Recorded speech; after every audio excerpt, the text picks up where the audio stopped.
Here we go with the last part of those tourney games. Off with some music while I set everything up. Jump right into Deimos versus Piluco as promised. What a wonderful wow.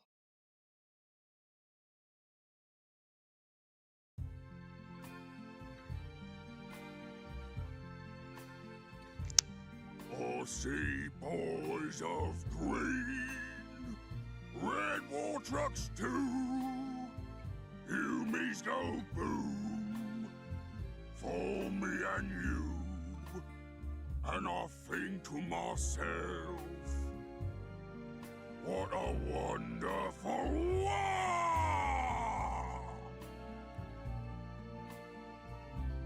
I see Marines of blue. Brother! Heretic! Parks of white. I mean, brother! Boys, they sure know how to fight. And I think to myself, what a wonderful war!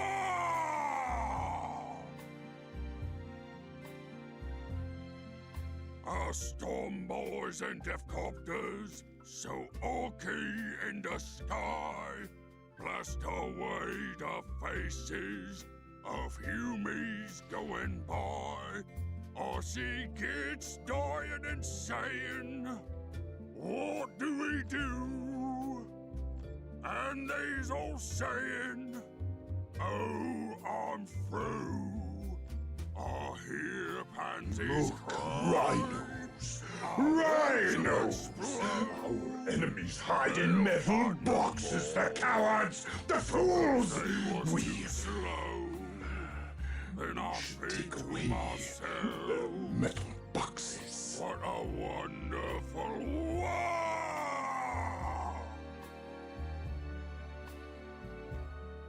Yes, I think to myself, what a wonderful war!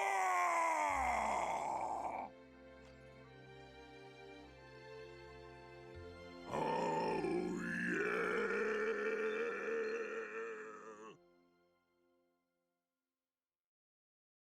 Oh yes. So Deimos versus Piluco. Expecting some boring ass business, but we'll see. Game 1. Luganas Glacier. Chaos Lord. Well, that's something different at least. Haven't seen Deimos on a Chaos Lord for a long time.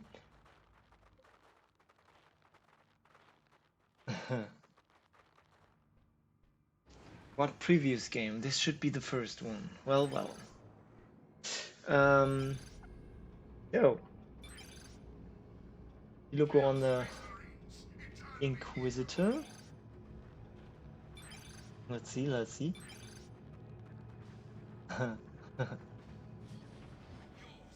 Are you fucking serious? I need another spoiler alert for the chat. Don't read that.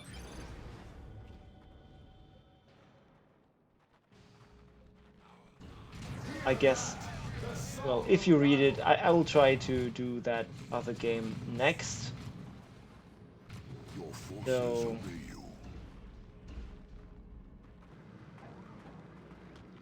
that at least we'll see. So it stays interesting if there's a third game. Alright, so Sentinel beats those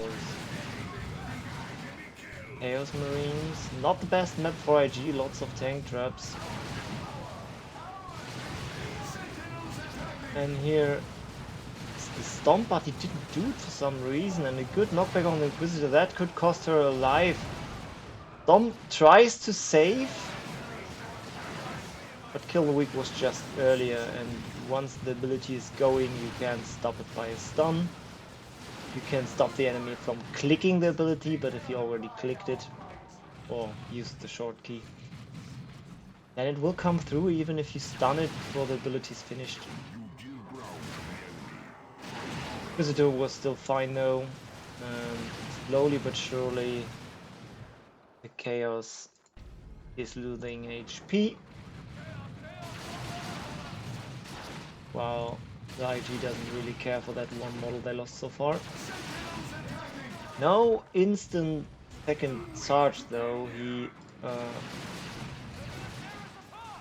preferred to get that node up. Only one model lost, still no reason to get a Sarge. Stomp should be up again by now, so he can basically just walls in there and stomp those CSM out of cover. And he will! And now the Heretics have no way of dealing with that Sentinel if it's getting microed properly.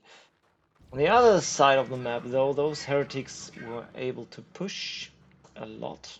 Your forces Noise Marines are out, and Catachans are coming. Noise Marines would beat Catachans in the direct duel. And Noise Marines are so damn good with the Chaos Lord, of course. Because as much as they do friendly fire and knockback with their ability, good Stomp kills another Heretic model, absolutely worth it.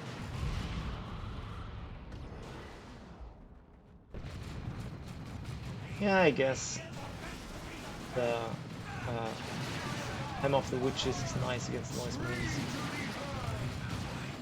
as it can stop the main model from firing. Oh no, that's... what? Sloppy, sloppy, sloppy. When Heretic Doom blasted the force of these guardsmen. Maybe he was... yeah, he was upgrading Rosarius, but he wasn't quite fast enough, the upgrade that is. If that was up, of course, he could have stayed in a little longer. Tried to buy some time. Was nearly on this Noise Marines, so they couldn't fire. But it didn't work. It really didn't work. And now there is a Combi Flamer, and he instantly used the ability on the Guardsmen. Bring those down and force them off. He's firing at the Sentinel. Chaos Lord proves just too tanky, while the Noise Marines kill his power. Very nice early pressure from Deimos. I did not know Chaos Lord could pressure IGs that bad. Even though Piluco had everything on this side, he was not able to put up more pressure, which usually is IG's thing early on. I wonder what exactly was the problem. Can't quite lay my finger on that. Maybe yeah, just the tank drops, I guess. Chaos Lord being as tanky as he is.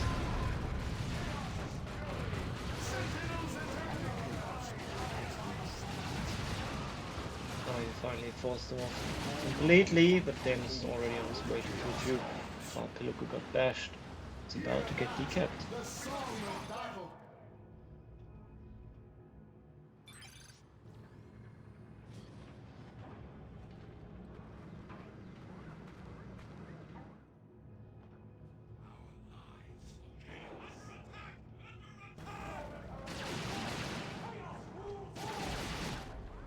Not in time to save his power. I wonder what Deimos' decision in tier 2 will be. I have heard that Korn CSM are pretty damn good against IG. So we may see that. However, that would be about his last ranged unit. I guess on this map, Blast Master is a must-have, and something you really want against IG. Even though the tanky Inquisitor melee build will be problematic now. And hard to keep her out of your ranged lines. I guess you could just get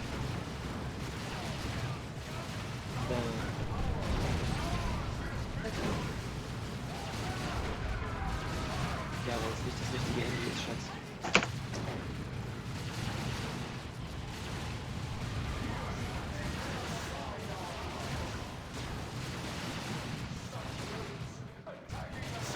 short interruption, sorry. Guess I could have paused, but you've seen everything, right? Nothing special there. He could get the armor 8 to drain life her and stop her from rushing into melee. A turret on non-existent power? What? When there's already noise marines on the field? Why? It's just IG player reflexes they can suppress, I guess. And that's not smart. That's, I mean, well, at least it's helping the turret survive, but it's also reducing the damage of the turret itself.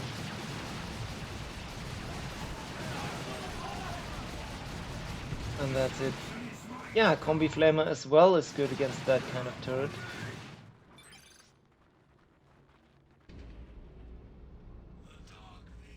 And we're seeing the Dreadnought. No Blastmaster upgrade, even reinforcing the Noise Marines. But his main power was here, so Piluco basically pushed at the wrong position. I mean, you could have turreted here too, right? That should cover basically everything around there. But he didn't, and the turret did not survive. Chaos just leveled too much at this point. AC's coming in. See what else.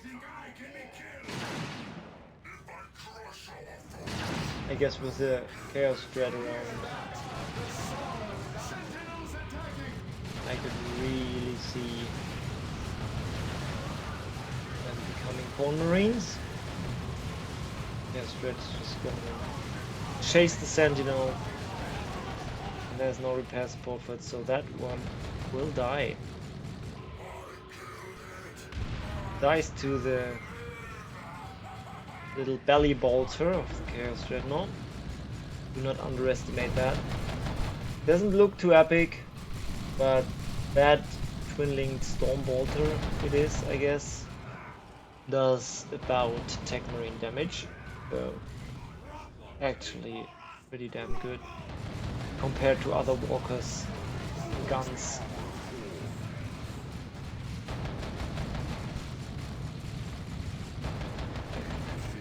Waste Lord, wrist mounted Shuriken Pew Pew, and the Death Dreads double big shooter are nothing compared to this thing.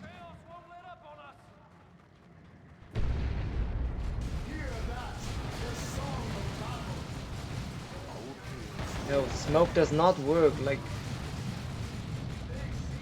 not like it did in the past.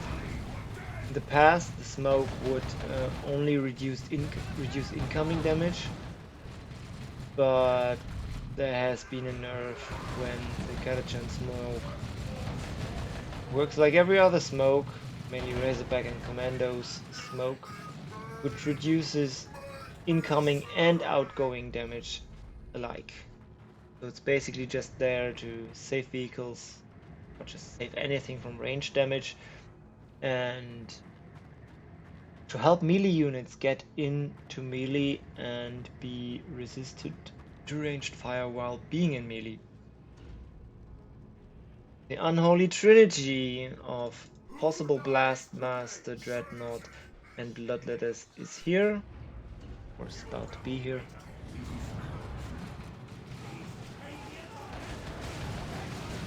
And Piluco got some stormtroopers desperately trying to snipe the Dreadnought and somehow run away with that. Here come the Slaughter CSM though, going into melee with those Melter boys, and suddenly they can't finish. The Dreadnought Catachans don't have their Sergeant, therefore no Melter yet. And like that, Dreadnought is safe. All he had to do is give up one CSM model for a lot of bleed Stormtroopers lost alone are completely worth that one CSM model.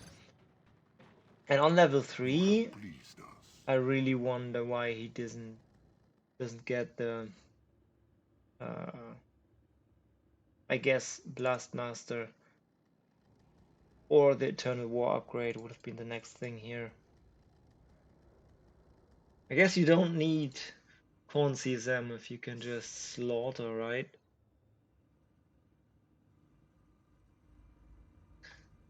Because Corn CSM would have delayed his bloodletters. Alright, that's game 1 for Deimos here.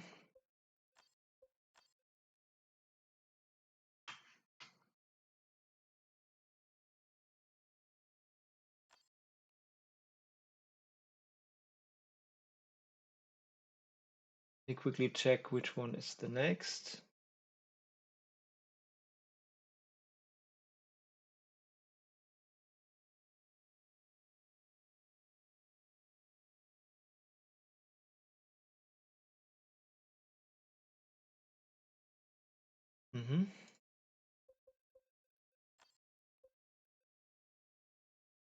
Okay.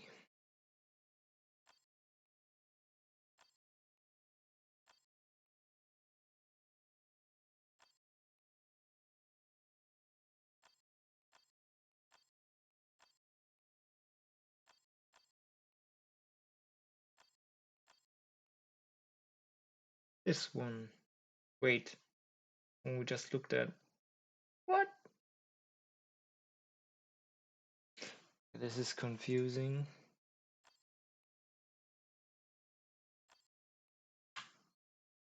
Let's just do it like this. Avoid further spoilers.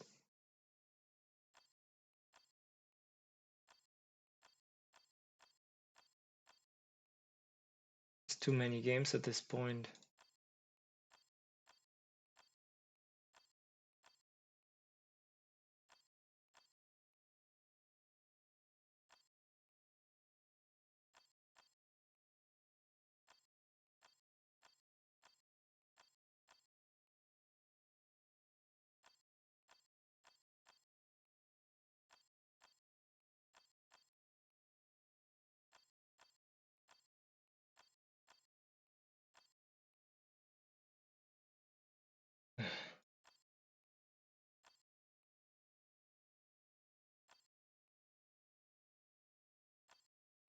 Oh, I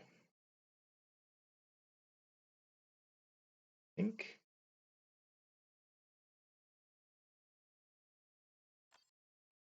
Why do I have one double?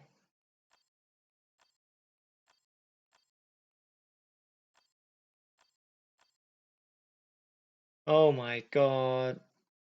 Deimos provided the wrong replay. Curse you! Okay, guys.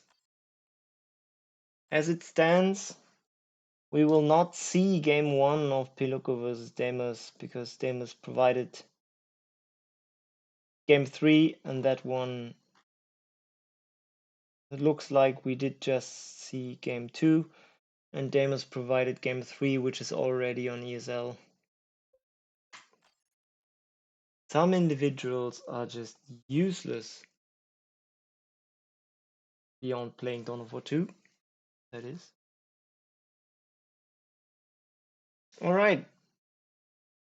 So it does look like Piluco won game 1, as the last game's chat said.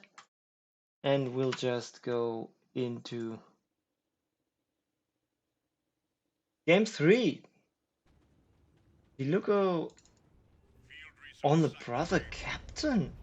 We actually see some Autumn Alias. That is stunning. So let's see how Deimos reacts. Probably standard build, double scouts, pushing down one lane, because in case they meet ISTs, they want to be both there. And everything else, tax and force commander can pretty much deal with. And by pretty much deal with, I mean buy time and do chip damage. They will not beat Strikes and a Brother Captain early on, but at least they can put some damage in. Hey Benji.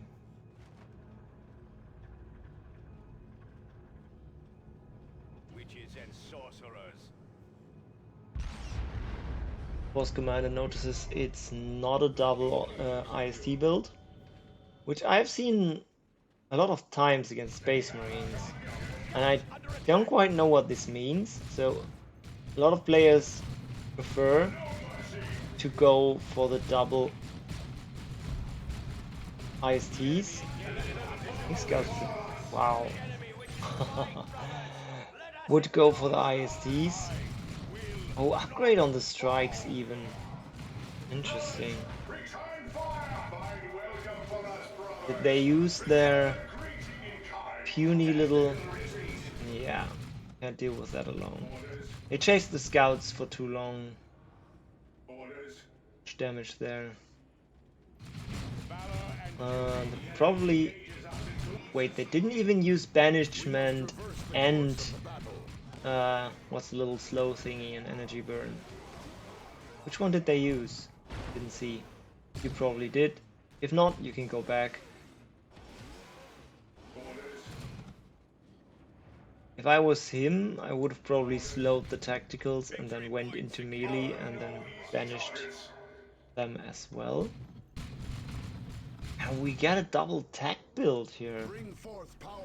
I was about to reminisce what it means if there aren't double ISTs. I guess the Force Commander can go pretty nuts because there's no range damage to focus him down. And Deimos is already going that way, down that path. There's a banishment. With that power sword that already slays one of the strikes. You see, with its extra damage against the armor type. I'd expect the armor to be next. We now get the first note. First investment in energy, I guess. And one of the gens of Piluco is coming down. Interceptors was seconds. Very interesting. That makes the Force Commander even scarier. Because now... How did that do so little damage? And slowed. Very nice of the strikes. They knew Force Commander wanted to Battlecry Power Sword into these interceptors to save the tax. And by slowing the Force Commander, that's the only control he has now. He made it hard for him. Artificer coming out, of course, that's what I expected as a second power purchase. No shotguns whatsoever. Just relies on the Force Commander because there is only one IST. That's the problem. I would at least expected Purgations, because they would control the Force Commander. But with this build, Piluco really asked Deimos to invest heavily into the Force Commander and make him a one-man army. And Deimos answered. He sure did.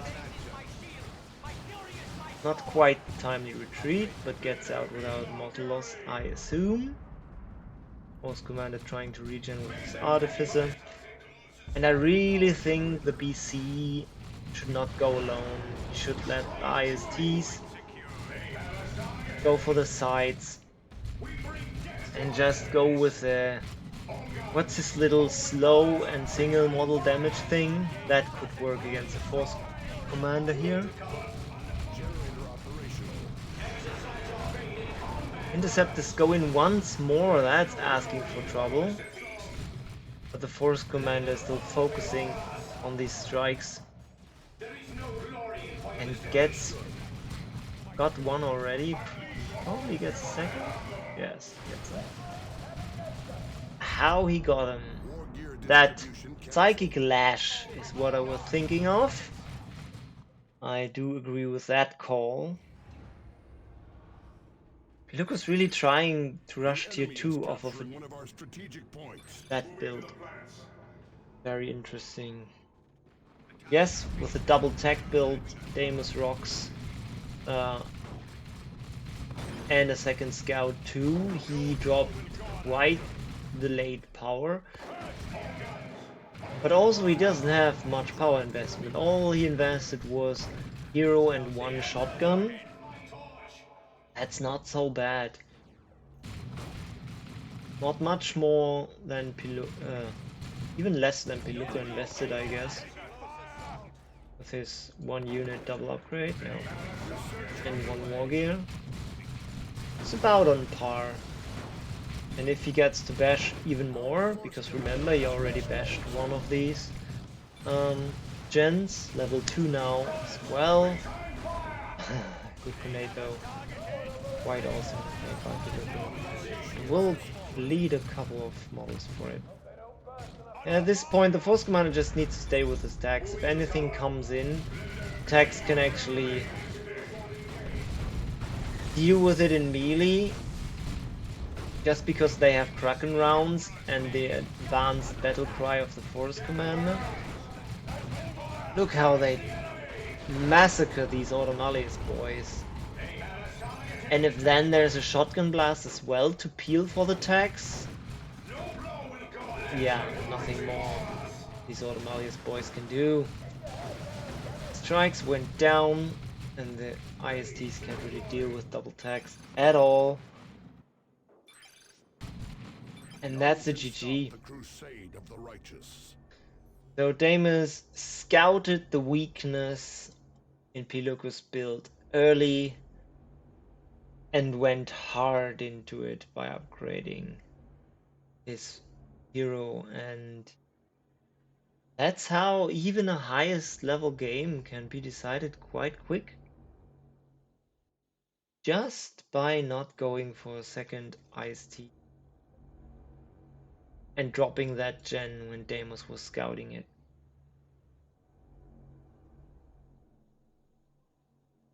Alright, so Deimos goes into the final against Trojan. Too bad we didn't see the one Piluco won, but it is what it is.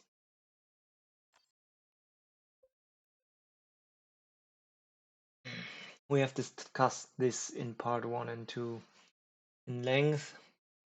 No need to get my blood all fired up yet again.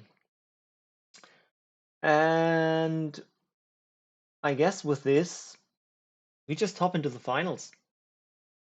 Grand final between Trojan and Deimos. We will come to the losers bracket and games for third place later on. You know what? No, that's stupid. Let's do the grand final last.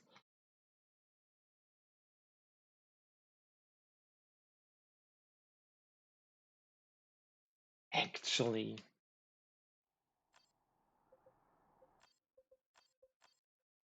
that was a little sneak peek.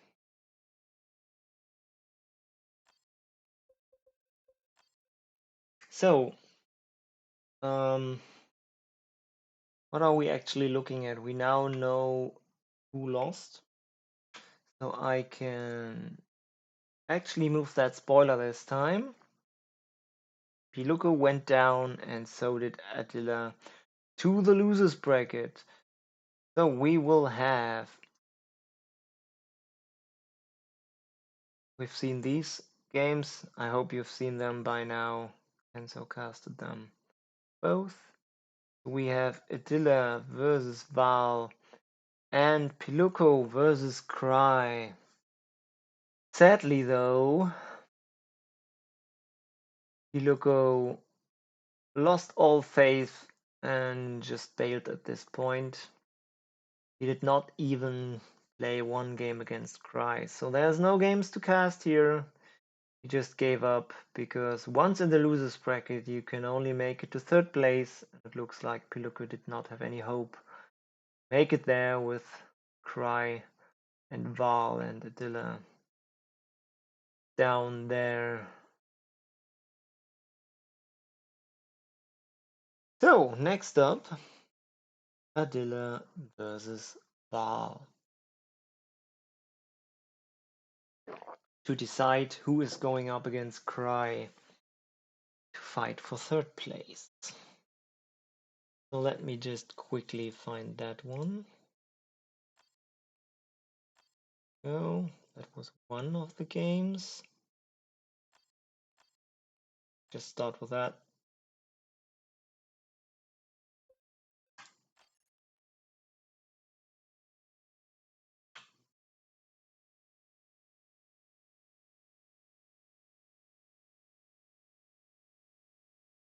Check my list. Okay.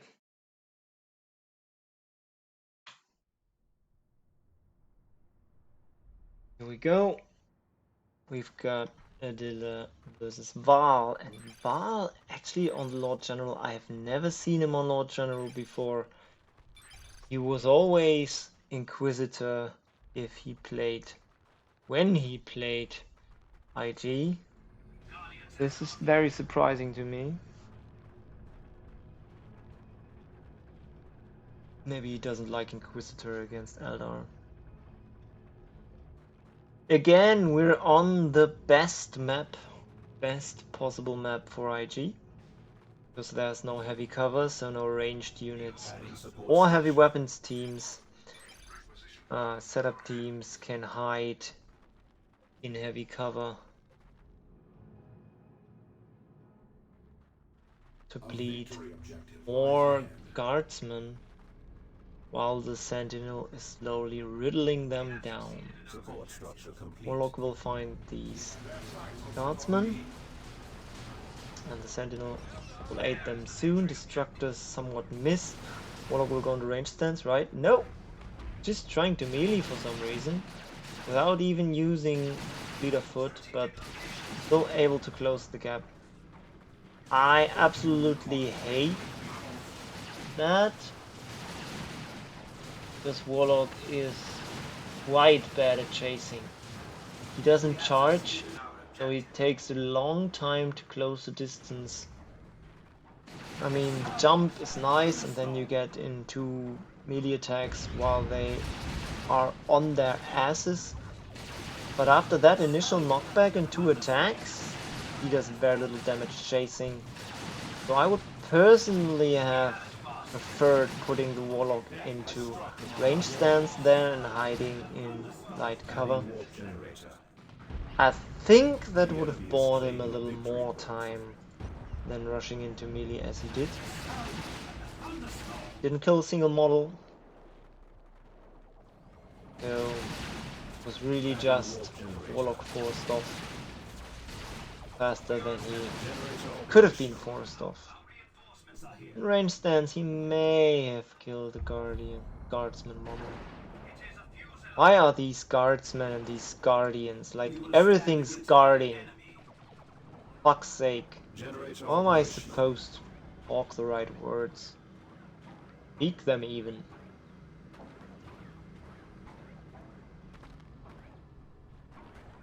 Triple Guardian built by Adila, you've probably noticed.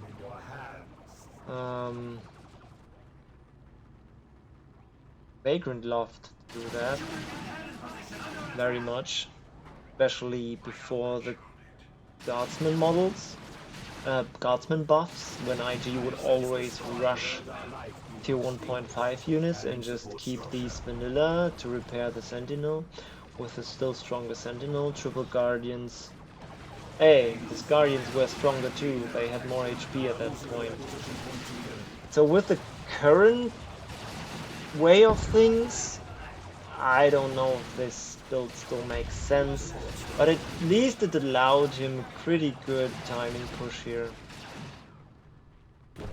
However, Val did the right thing in not, well, I think Piano always said against that you want to build a heavy weapons team, which he didn't, so you could argue that this is not a perfect idea. But it's still quite nice if you can actually hit some of these abilities, which so far he didn't.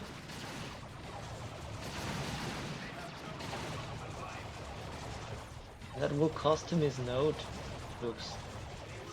That ranged immolator is pretty good against the gens, I have to say.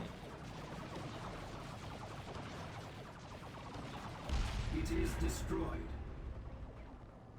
Bashing. Precious Everything's fully bashed. Lord General still trying to melee guardians. And he gets a lucky special, which We are losing a victory objective. We are better furnished for battle. makes it easier for him to keep that requisition point decap. So Val is quite ahead when it comes to the power. He could already go tier 2. One or two ranged attacks on that Lord General, and he may have gone down, but Adila wasn't quite on time for that. Maybe even a melee attack. I mean, he was basically retreating right through him. We stand upon newly gained ground. Thunderstorm. Shuriken cannon position under attack. It is a fusillade. What fire belly.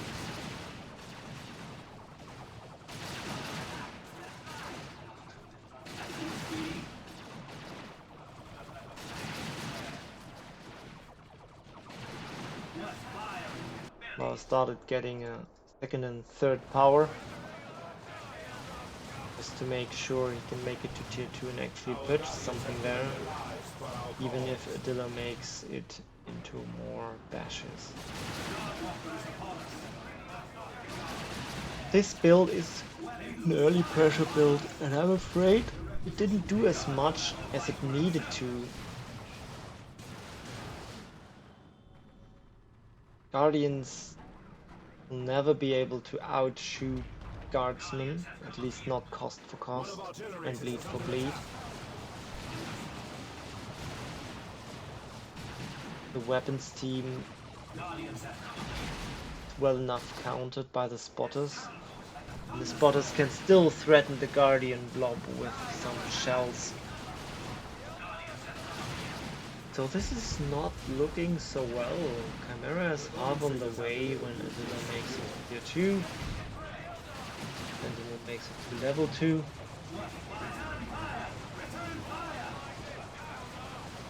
The shell. Smoke first. Get some shooting in. And I assume there will be the other shell as well. What is that here? I was wondering. Artillery sets up the shuriken. Not a good idea, because if that's a flame one, and it is, that could be a wipe. I guess I overestimated his damage.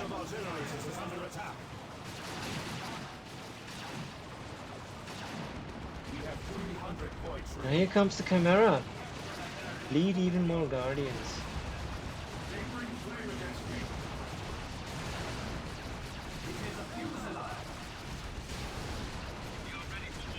Falcons here, and that's a heavy turret. Oh man, that's brutal. There's pretty much nothing. At least not much he can do. Gets the Bright Lands, but it's already being forced off again.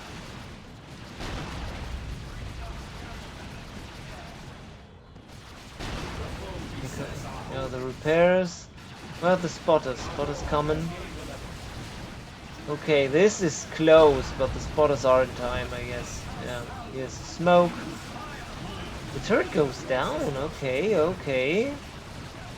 Can he pull this back? We've seen Adila comebacks against Kafix a lot. So, Master of Comebacks. Can he work his magic again? Triple cap pressuring though, and the Sentinel got his rocket launcher, but it's going down as well because there's just one squad to repair. The other one was waiting in the Chimera. Big misplace from Val there. Actually, possibly allowing Adila to come back.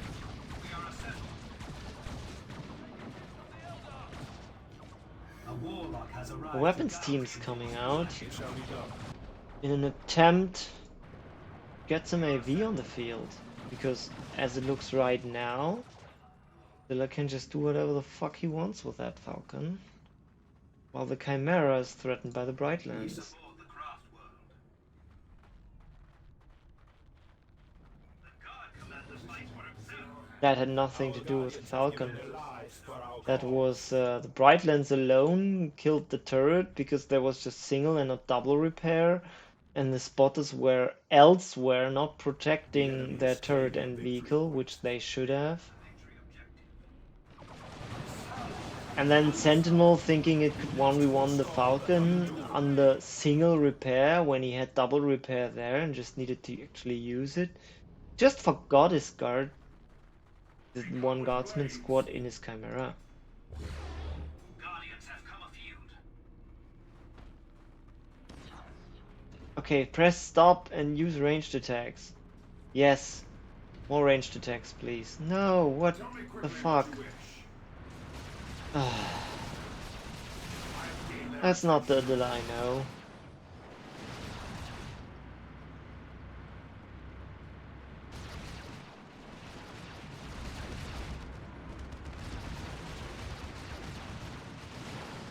And now he's going gates. Which I guess fine, I don't see a lot of sense in an autark here. We trust in your guidance. As ever, we serve. However, We will stand against any enemy. I don't dislike an autark with We are losing guard, the requisition point to the enemy. but with guard are also pretty damn good with gates. Our And since guardians have given their lives for our I guess cause. you know what, I take everything back. The build is genius. He's got a Falcon, which has good synergy with the Wraith Guard, since they can just hop in. And there's no counter chance, hence no detection. And no detection means gates undetectable. And that's pretty nice then. With the Wraith Guard, or without. Would be even nicer if he had some, I don't know, maybe fire dragons? Or what's this? The weapons team hops out of the dead Chimera, but it's weapon team against weapon team now in melee. Melter on the Lord General, and this Wraith got micro surrenders.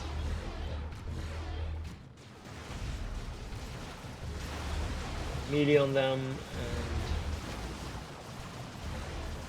and together with plasma pistols, plasma rifles of the guardsman does some great damage. But the Lord General couldn't tank much longer, for everything needed to run. New ability, well, relatively new. They can We do what we must. heal on the field in tier 2 already once you get the Warlock Leader. Because without that ability, the Warlock Leader would just Our be forces shall have tools for their one of the worst upgrades in the game. And here comes the second gate. Adila has plenty of red to put in more gates. Guess he doesn't quite know where to right now. This will We are losing a victory objective. If he makes it to tier 3, I mean, Ogrins are obvious. Shuriken is gone. Just the Brightlands now. So Adila really needs to think about what he can do to protect this Wraith Guard from melee. Of course, hopping in the gate would work. Hopping in a Falcon, not so much. Because Ogrins can slap that one pretty good. Falcon's not the fastest of transports.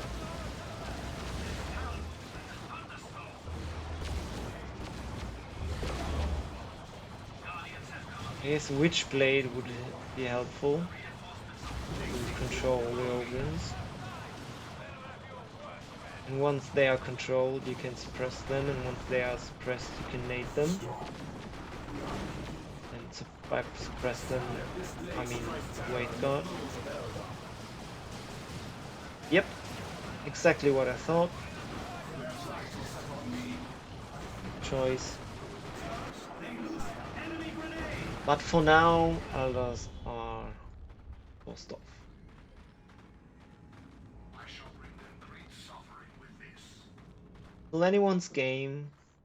Adila is largely behind on BP still. At full speed. That doesn't have to be anything. Reinforcements are here. And if the Wraith Guard just pop out of that gate right now, they can possibly suppress the Ogrins if they are currently Strategic locations. with dodge. They are currently cabin, and once they are suppressed, as I said, easy to control them. What he does, he pops out. Under attack.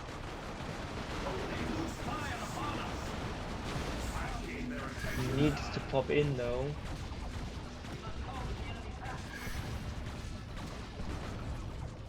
He just tries to out heal. It's not quite helping. Falcon drives right into the melter guns. Shows rear armor, and this is probably where the game ends. Med pack on the Ogrins. Ogrins forced off the corners in the end, and the heal on the Falcon saves it. Wraith Guard going to cap. Good one, good one. He goes for the Wraith Lord as well. So that will certainly be able to punish the Ogrins once they run into melee.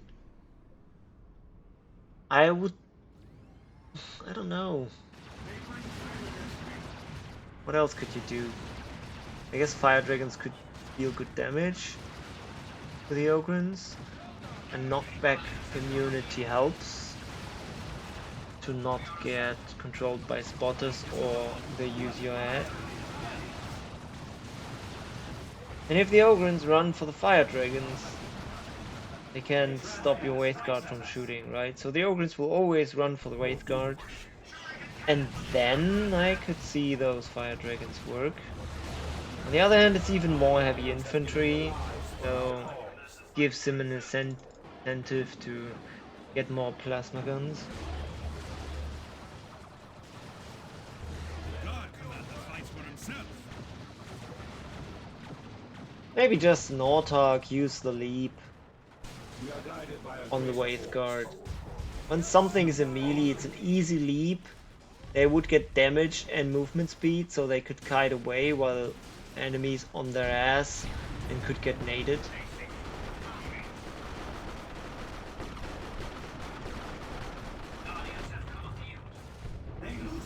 Uses the Witchblade on the Lord General. I'd say that's waste. And losing his hero there is an even bigger waste. I don't know why he fights this. What's he expecting? I mean, I guess save some time. Yeah, good cancel, good cancel. We must not lose the day.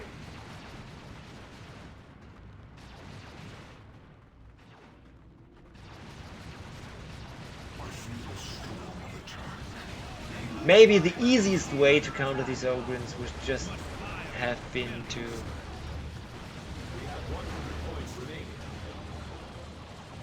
oh no, the Wraith Lord is all alone. Yes, he can 1v1 Ogrins, but there is a Melter Lord General as well, and that's just too much.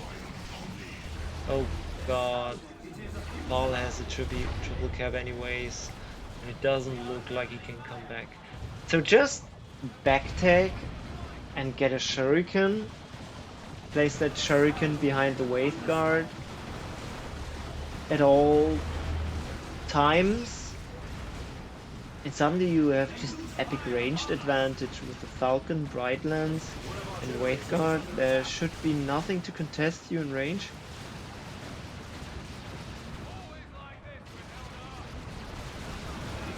But yeah, easy to say from an observer's perspective, right? And this is how the Falcon dies.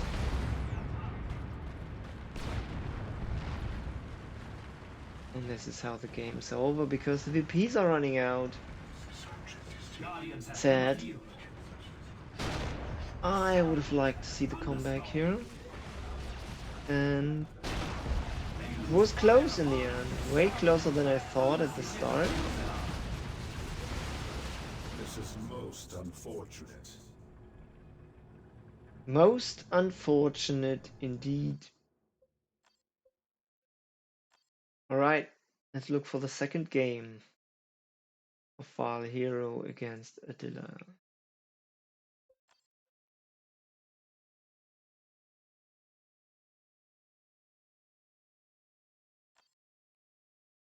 And we saw.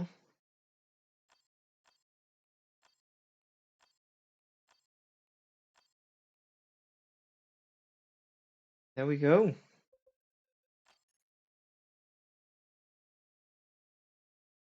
I did not know Val would play Turnits. I only remember him as. I remember his Farseer, I remember his Inquisitor, and I remember his Sorcerer. That's pretty much all I do remember, and then some of his orcs. I think MacBoy and Kanop. Oh yes, I remember.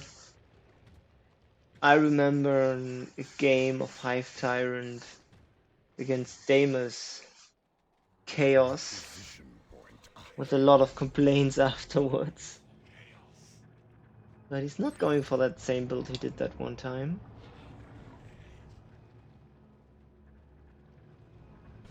Well, let's see. Adila on the Sorcerer.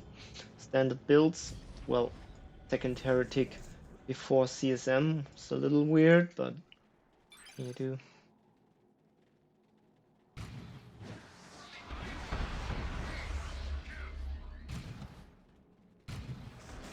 Yeah, Sorcerer always gets a special exactly when he needs to. It's just typical stuff. 5 Homogons slain and the Sorcerer's almost level 2. That was pretty bad from Val to engage after the Doom Bolts hit quite nicely. However, Sorcerer is known to have his trouble when it comes to... There's his level 2. When it comes to dealing with tanky melee heroes, and if there's one tanky melee hero, it's Hive Tyrant.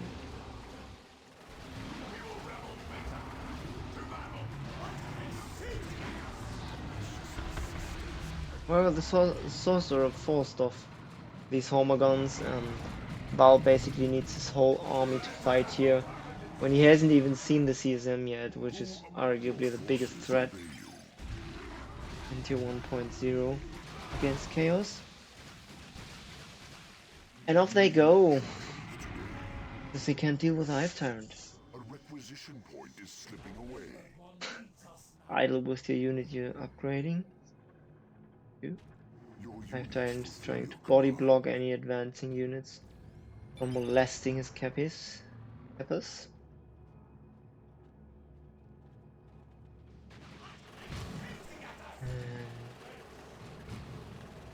Yeah, reinforcing all these Homogons and even the one Termagon. Guess he didn't reinforce the one Termagon. Cost him a lot of timing on his warriors. They're quite late. You saw he had the power for them, but not the wreck. Due to all the Homogon reinforcing.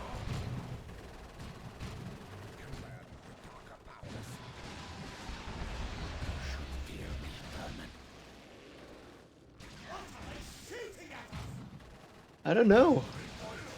Feels like Flame Sword Raptors, if you ask me. Get the extended carapace though, for all the charging. Nothing much Adila can do against that. That Was a special not knocking back any warriors? Interesting. Teleportation armor I don't see. Your forces obey you. Or maybe just keep it unupgraded. It's just a shame. If you get early level 2 you want some wargear in tier 1. But sorcerer tier 1 wargear doesn't really fit the matchup.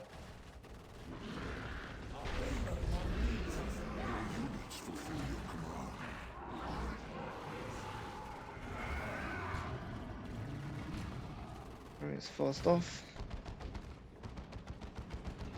He knows it's a charge armor and he still goes for the Havocs. Interesting decision. We'll see how this goes.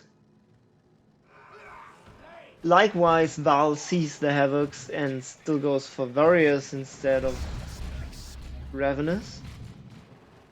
This is all quite weird. The weapons of sorcery and pain.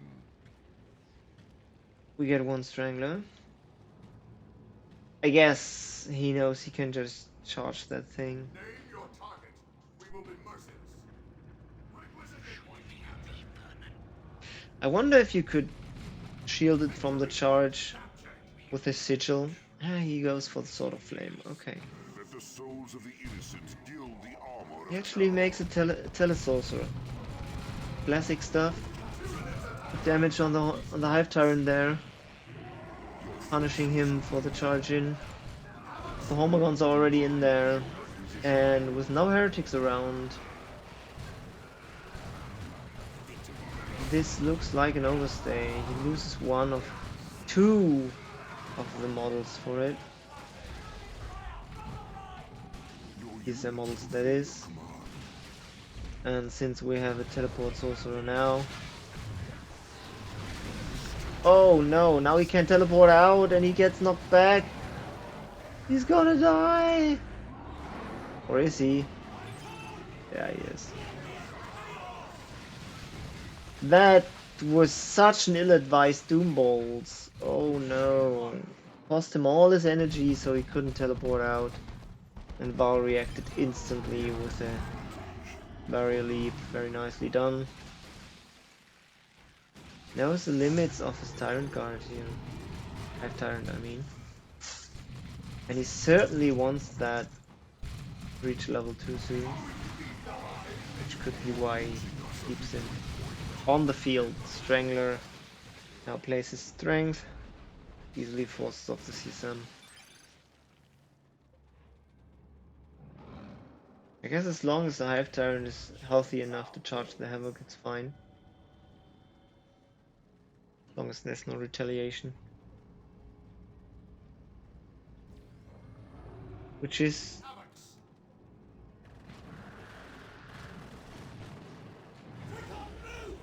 Well, what the hell do I know about this matchup?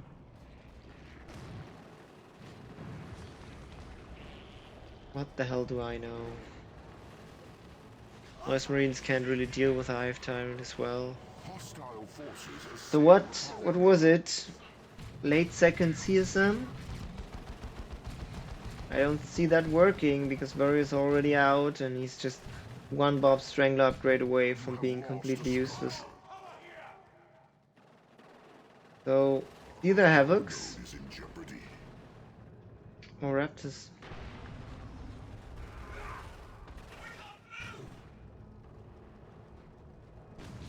Heretics getting Stranglered here.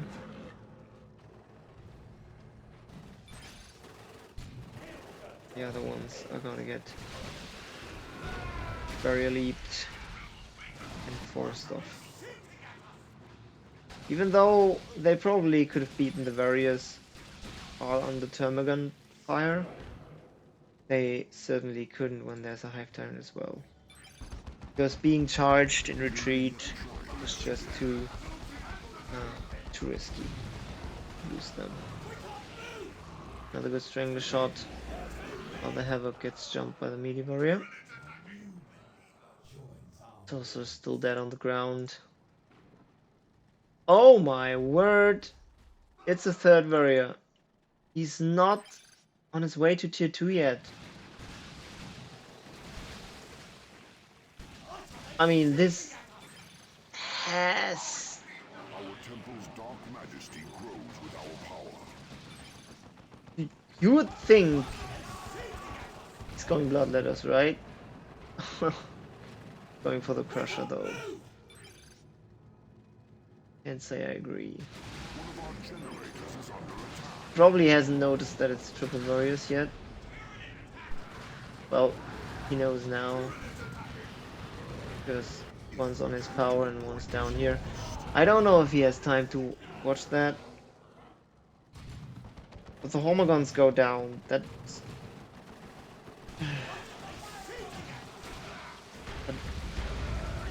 I can't say I agree against Hive Tyrant.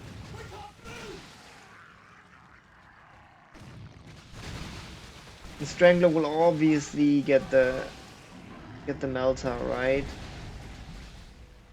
And then heavy melee claws, heavy melee barriers, and you're done. You don't want this thing against a Tyrant Guard. I guess kinda when it's in shield wall to finish it off.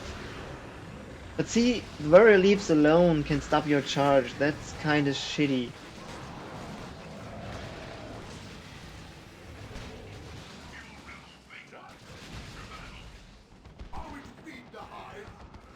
Wow. I mean, on the other hand, he was way ahead to tier 2, so fast vehicles, nice.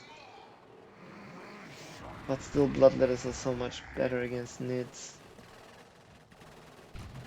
And they too would have forced everything off. No Ravenous. That alone would be an argument for bloodletters. Also, Siege Marines are nice against nits. I mean, there's 3 warriors. So there's 3 squads plus the Hive Tyrant you want the Siege Marines against. I guess the Doggo can at least block the charge of the Hive Tyrant. But so would Vestments, not Vestments of Warp, the Tangling Ropes, I think it is. And here's the Melter Bomb. Of course it's not a Melter Bomb. It's the Electroshock Grub. Look at this. Eternal Charge.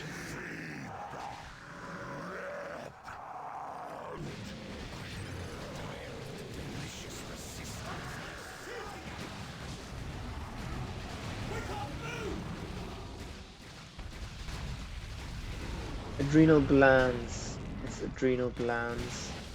You usually don't get it for melee. For the heavy melee, you get it mostly for the melee synapse, which will give all your melee creatures a lot of HP.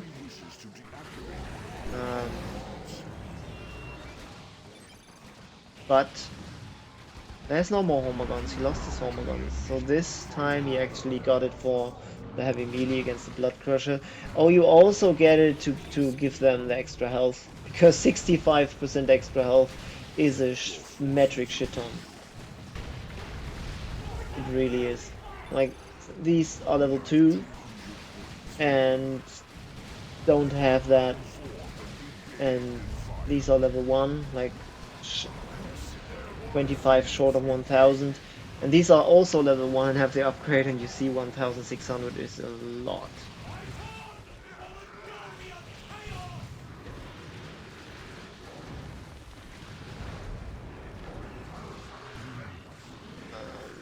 Will the warriors be able? They will not. Heretics get out. Did he just stay in here to finish off fucking Rippers? And risk his heretics dying for it? That's weird as hell. Siege Marines are here, but kinda bad when they get suppressed. They need something to rush into melee. Bloodletters would be so good. Bloodletters would not have died. They cannot be suppressed by the Barbed Strangler. They are good against Tyrant Guards. They just counter pretty much all of Lit Tier 2. Okay, I guess they are not super good against Tyrant Guards, actually. They are fine. Siege Marines are better, obviously, because you don't actually want to melee that thing. But I guess you can still just phase out once it's on you.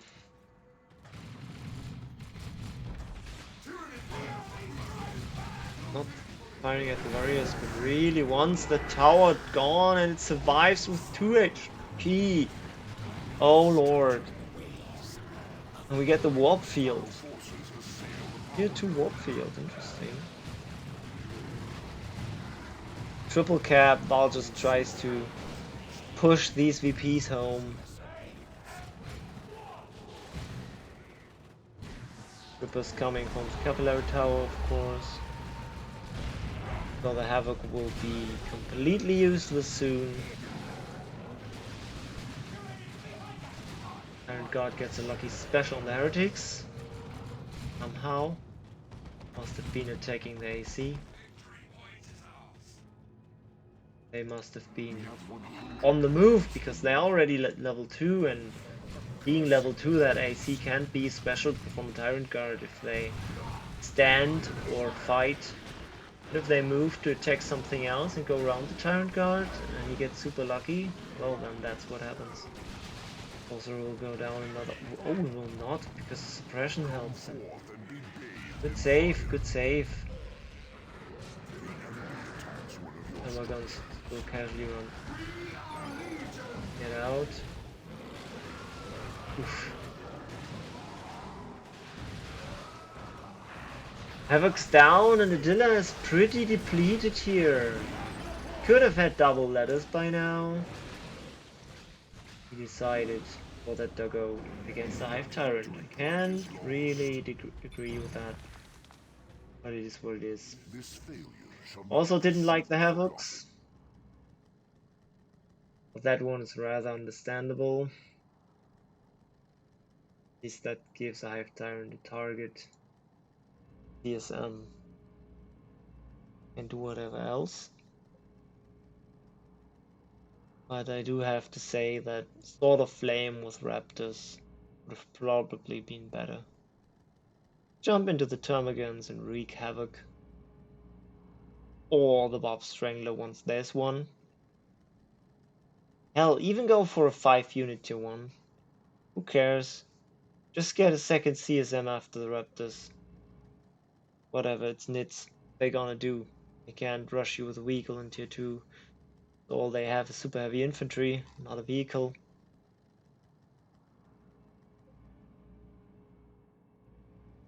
Unless it's in shield wall, of course, then it has vehicle armor. So, that's losers bracket for ya. Somehow ValHero wins both games. And 2-0s, poor Adila. And with that, we're going into losers final. Let's fucking go.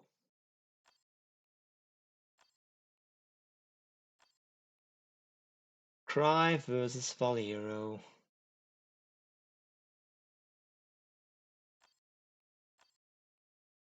We start with this. No, this is actually the first one.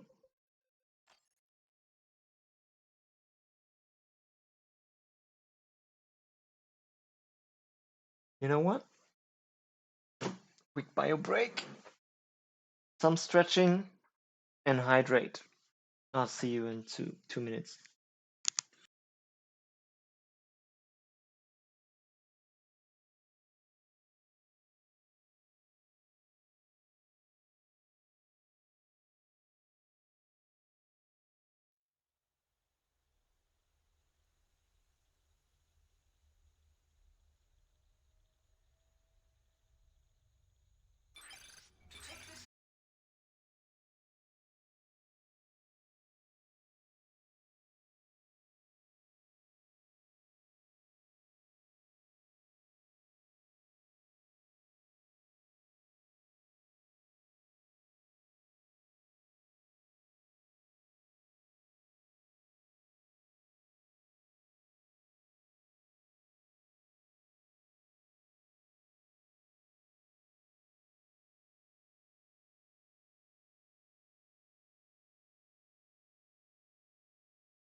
So I hope YouTube viewers have sound by now and VOD viewers as well on Twitch.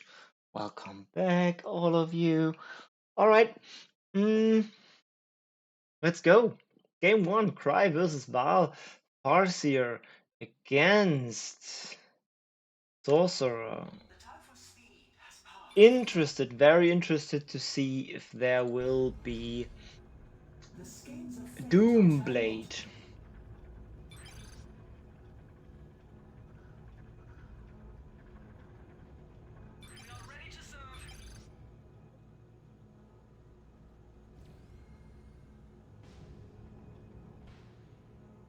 we stand upon Adding support structure.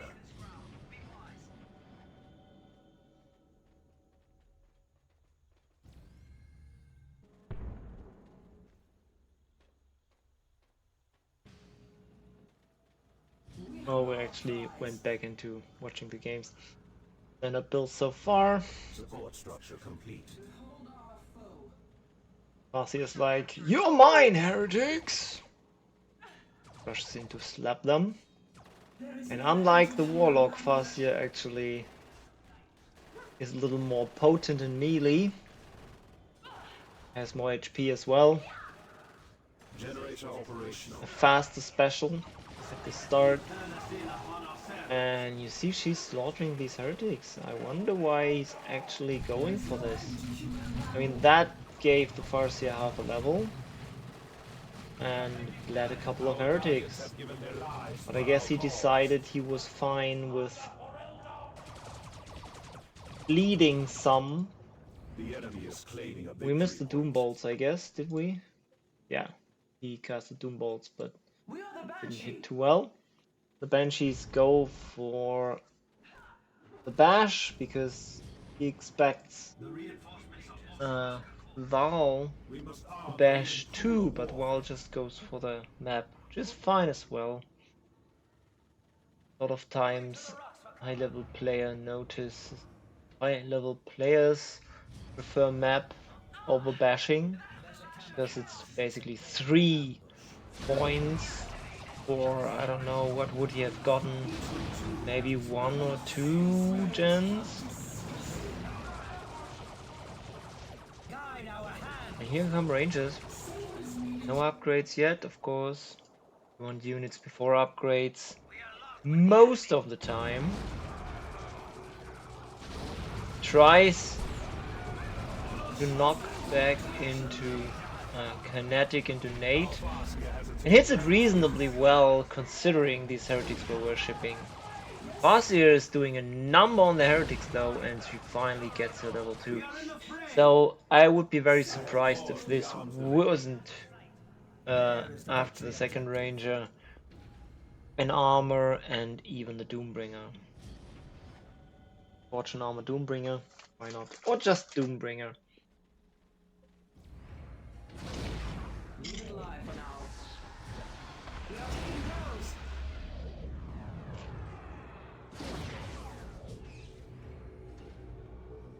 Good dodge. Doom balls. Beats a heretic. Hoping he could do more doom balls. for their task.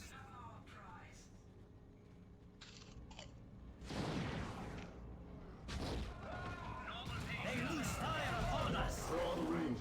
Ready the spirit Very nice stones. kinetic there. We receive the gifts of the craft world. Keeping all of Val's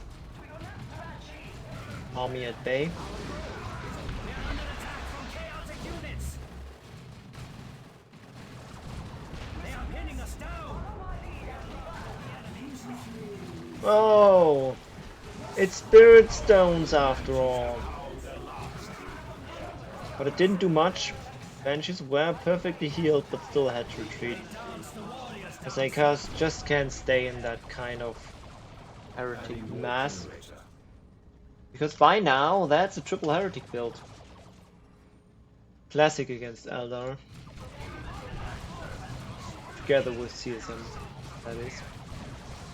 Not triple heretics. Just. Generator operational. In the past, it was always also not uncommon to get some grenade heretics. but with the recent nerfs, I'm not sure if that's what we will see. Rangers, of course, want to shoot the AC because that would give them extra damage, because he has heavy infantry armor, while all the heretics have normal infantry armor. And sniper heavy infantry damage, but the Rangers damage is called will do extra against heavy infantry, and even more against super heavy infantry.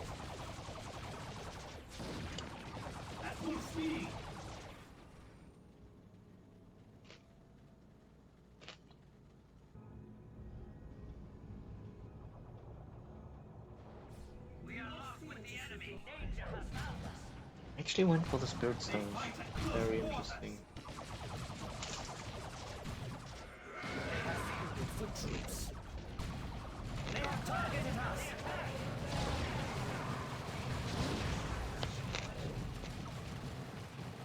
I wonder what Cry's reasoning for that was.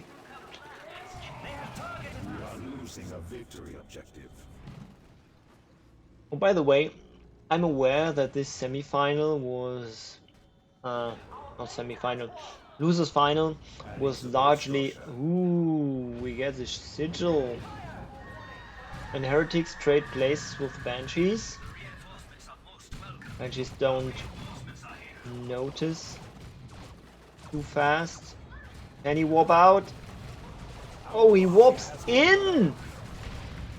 Tries to consume a heretic, but it's not on time. Yeah, Spirit Stones. Look what these Spirit Stones did though far. Not much, I would say. I guess the Banshees could have even died otherwise, without them, but... Just Fortune armor.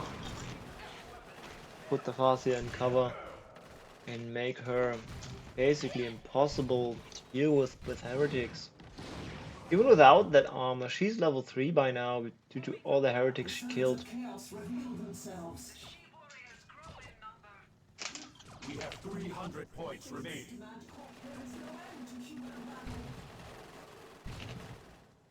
No need for haste. I was about to say, I'm aware, before the sigil was used, that this was cast live, but I didn't immediately download it. Tenso's cast, that is. And when I wanted to do it, it was already gone from Twitch, because apparently Tenso doesn't have Amazon Prime, or if he does, it's not linked with his Twitch. So the VODs disappear quite fast, like after 2 weeks or something. And since the cup is way over 2 weeks away now, it just wasn't fast enough. Since I wanted to look at these games anyways, might as well do it live. 7 days, alright. Thanks, Tom. Normal pace, Eldar. Yeah. They turn us in upon ourselves. If you just have Amazon Prime, it's longer. With haste. Well. Very interesting to see aspect of fleetness here. Because Chaos...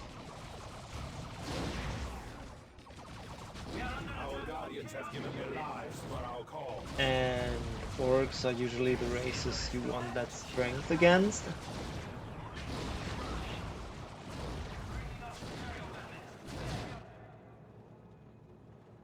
They fight at close quarters. We are under attack from chaotic units. We are under attack from chaotic units. Prepare to lead your systems.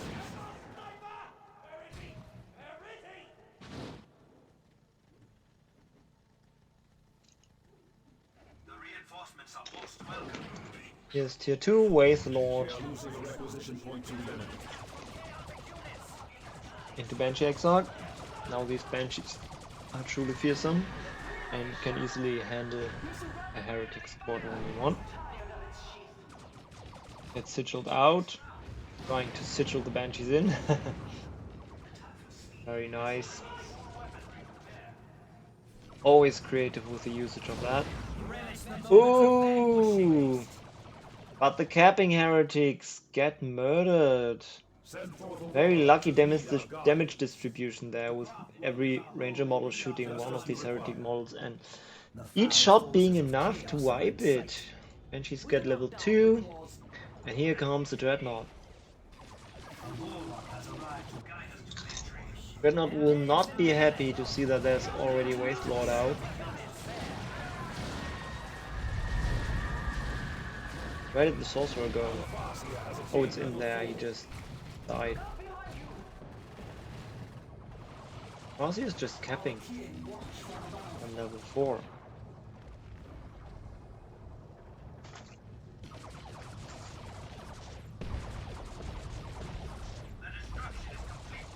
The enemy is claiming a victory point. We are assembled. Actually killed one of the heretics with his wrist pew pew.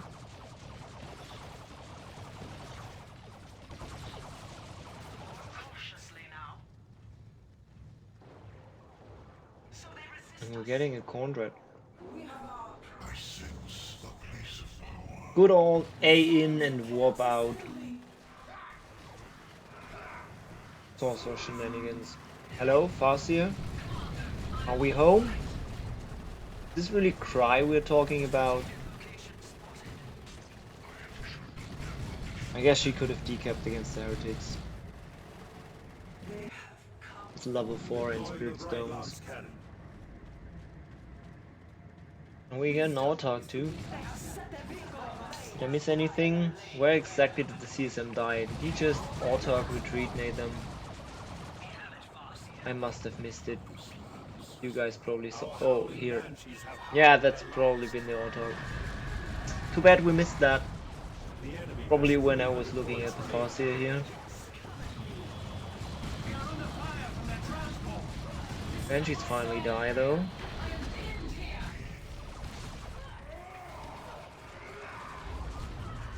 While the Autarch is slaughtering these heretics.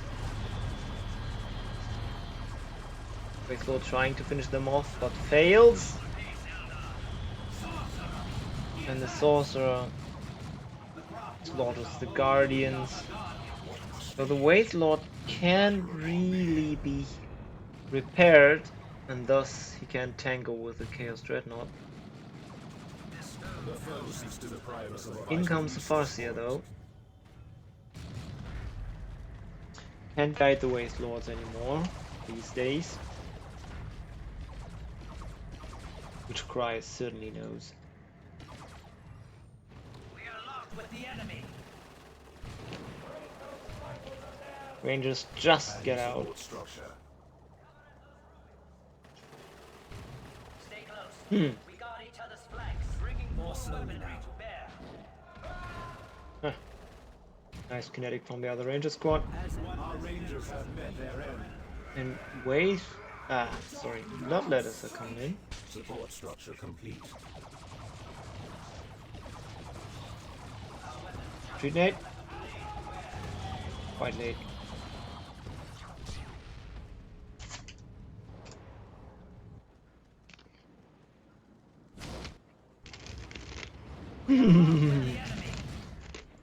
Yeah. And Sorcerer can teleport behind them. One will die to the Dreadnought, and Sorcerer will teleport and kill the other one. That's dead, Rangers. The enemy has 200 points remaining. Ah, sorry, I should really stop. Put this stuff away. I don't even. I'm not doing this willingly. It's just lying there from a little break we had there with stretching, you know. With the enemy. Me stretching means I stretch to reach for the chips, or you know, chips. Not like fish and chips, you know, potato chips. There's a different name for that, and I can't think of it right now.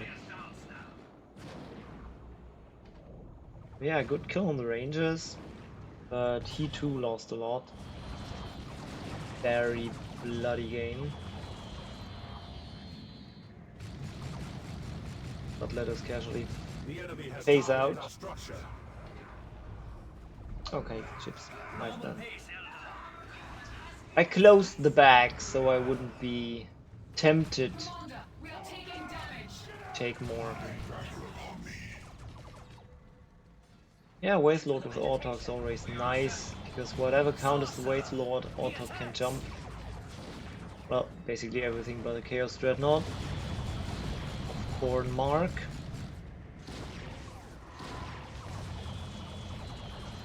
I cannot abide this. The Bone Singers have delivered new gifts of war. Also keeps bleeding those ranges. Eminently possible. Draw the Farseer bashing power. The time for That's mercy something you is see every day. past. And here's globally brought in Seer Council. Plague Marines to stop that Waste Lord from kiting any longer. That's possible that Farseer. Yeah, certainly. Where's the sorcerer? Is here. Okay, so right now he cannot teleport out that dreadnought to save it. And with the Brightland support from the Waste Lord, this dreadnought has problems. It's getting repaired. Oh my. But it goes in again. Can you warp it out now? No, the sorcerer's lying right here. You can't warp. Oh, this is so close. The Waste Lord goes down in the end. Wow. We are losing a victory. Good call by Val. Plague Marines obviously were helping. Autark made it out though. And these two together are quite fearsome. Wisdom. Can't deal with a level 2 Corn Dread though. He gets to repair it at some point. Yeah, Plagues are quite nice at dealing with the ranges. They regen so fast. Ranges almost don't do any damage.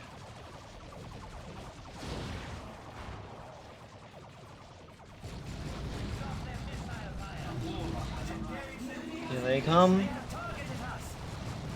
Spirit Stones will help the Seers too. And the Dreadnought is not fighting the Seers, it's going for the Autark. Now it's finally going for the Seers. Heretic's desperately trying to repair that, but I cannot think that would work, and so does Val. Gets it out with the Warp Global. But loses mid like that. Plague Marines desperately trying to melee.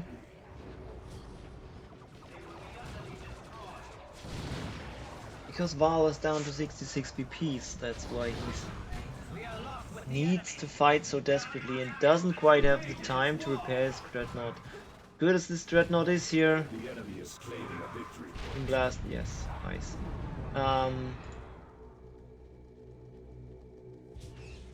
He does have the unit advantage right now, but these Bloodletters are dead, and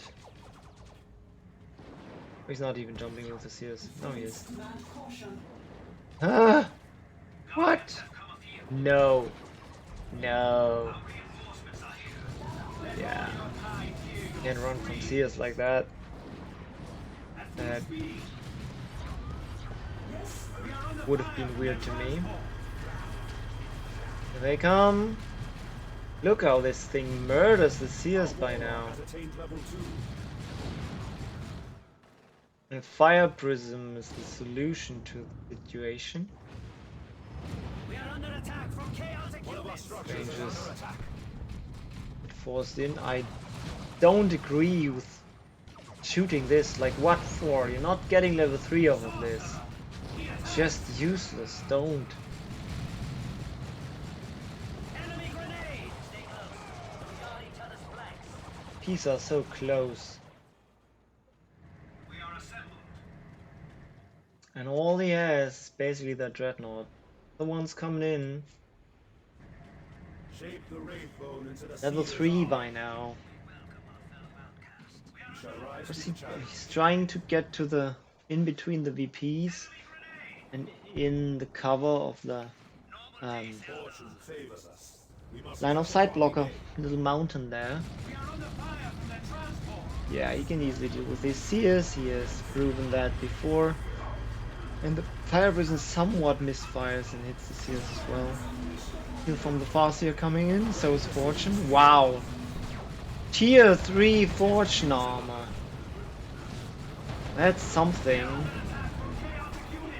If you went for that tier 1, you would have already won. And with the support of the fire prison, the dreadnought finally goes down. Looks GG. We get the Singing Spear as well. Full melee Farseer. So I guess she helped too with the Chaos Dreadnought. Level 6 is nothing to scoff at. Fire Prison misfires. What's she running from? Just fuck the heretics. You can easily do that. Special 2. And that's the thing, being level 7. Well, level 4 heretics you can't. But on level 5, melee heroes can special heretics. So she actually needed level 8 to special level 4 heretics. Just keep moving with the fire prison. The dreadnought should die sooner or later. Just keep moving. They dance the warriors dance now. The demonic infantry wages its war. We need some Benny Hill music here.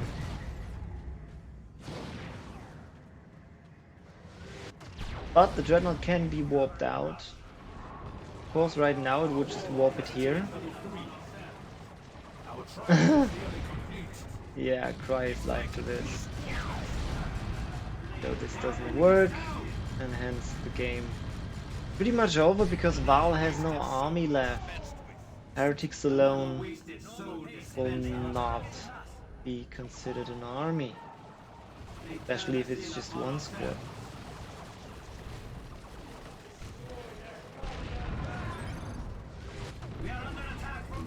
GG is called, and GG it is. Very nice game. That Corn Dreadnought was a genius move. Now let me eat some chips while I look for the second game. Delicious, I tell you. Mmm. Mmm. Mmm.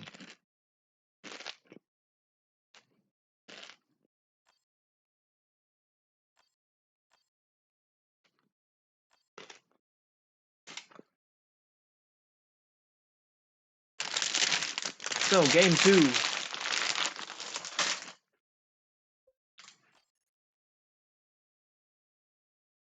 Let's go. Remember, in round one of this cup, Crisis actually was beaten by Val 2-0. So this is somewhat his revenge we're looking at, or him trying to get revenge. I've turned again on this map. But Cry rocks this. May not.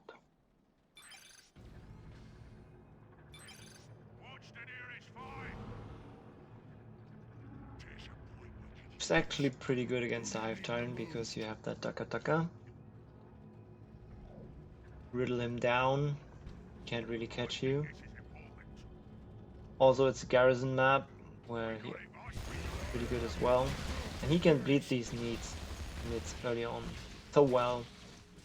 Well, there's always a garrison somewhere on this map to hide in if the Hormagaunts come. Hive Tyrant stunned. Probably kill another Termagon and run for the building. No, he goes on with a melee. Interesting. Now he kites.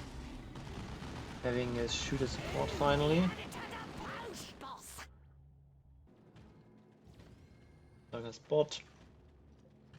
And here come the Spore Mines. Because he is already seeing that there is an abuse. And he's not having it. Hence the late gen though, because if you go for the Spore Mines instantly after the 2 to 1.0 units, you will delay your first gen. So gen and then Spore Mines is always an option.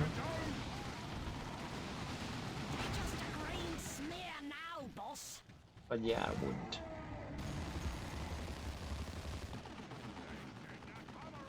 So any other Nit hero, warriors are next. With a Hive Tyrant you can actually skip barriers because you already have that Synapse creature on the field, being the Hive Tyrant. And you could go for Ravenous, which isn't bad against Orcs, because if you can get away with a double Ravenous tier 1, Hive Tyrant is, Tyrant Guards are quite safe. Now these Spore Mines are doing a very good job. This will be some bleed. Oh, the Sluggers will actually die here, I think. So they can explode once more. But it's not even needed, the Termagants kill them. So Sluggers go down and he's got loads of bleed too. That's 4 shooter boys to get. On the other hand, he gets to cheat on the Echo. Yes, you will see he is below 30 pop now. So the Pain Boy is below 30 pop and will have 0 pop, while he is usually a double pop unit, as most sub-commanders are. So yeah, he will save 5 pop for the rest of the game and therefore get the requisition income for that 5 pop, which is more than 10 rec per minute for the rest of the game, as long as the Pain Boy is alive. As well as even more if he dies later on due to a bug that's impossible to fix.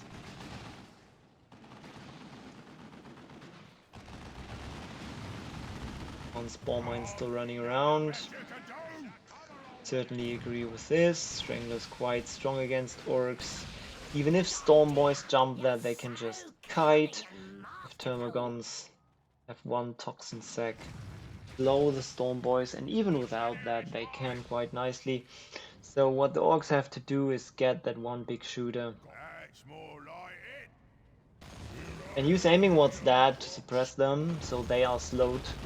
Then jump with the Storm Boys, and when the Toxin Sacs come in, crippling poison that is, on the Storm Boys, both units are slowed, and you're just praying for a sweet little special on these Barrier Brutes. Spore Mine's still here. Double big shooters by now. Going for the Hive Tyrant with everything but the Storm Boys, which I agree. Charge armor again though. One of the barriers dies, even though there were Toxin Sacs theoretically. How did that happen?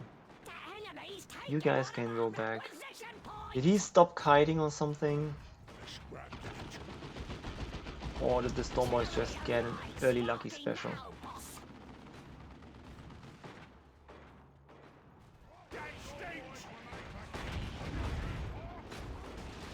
Storm Boys will try to kill some Homagons before they jump out and retreat. Or jump out to the Pain Boy to get a heal. Yeah. Regenerating that energy took a little longer than he thought. though he bleeds two Stormboy models and has to retreat.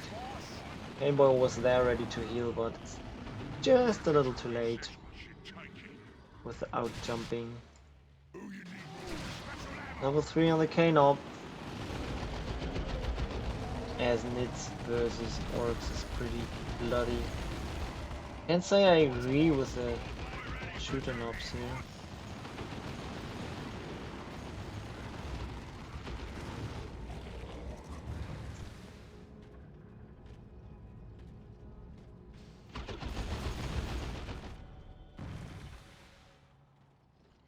Nice, Michael.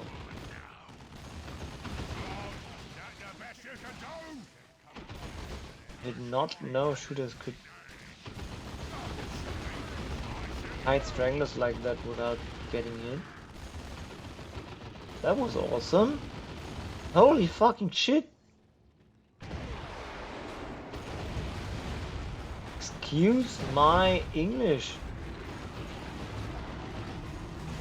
He just forced off a strangler with double shooters. But again, not the best Stormboy usage.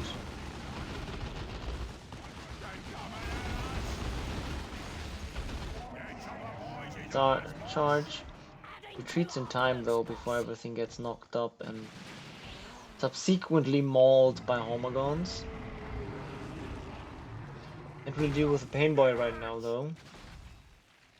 Those Termagons. Probably a Homagon model going down, yeah.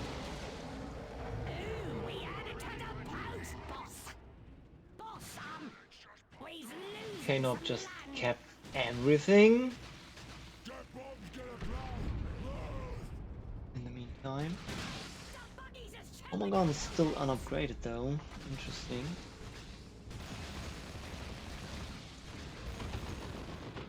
Oh, that's the second Homagon, that's why. Weird build though. Be afraid he's not gonna get hit too soon enough. I guess he got bashed lots. I mean, look at that.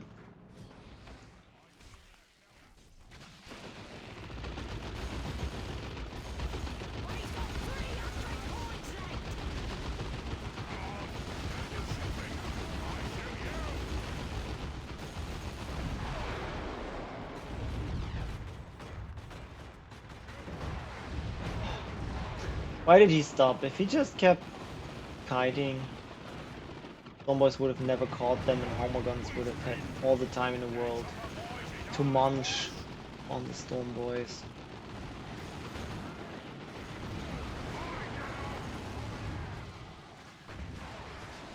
The Stormboy jump was pretty short up here.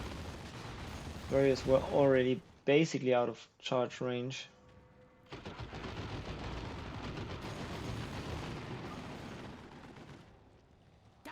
He pressed stop just a little too early, trying to get that one shot out and press those Homeboys, just like he did here. No heal up from the Painboy, no energy for that. However, he can use unstable git fuel.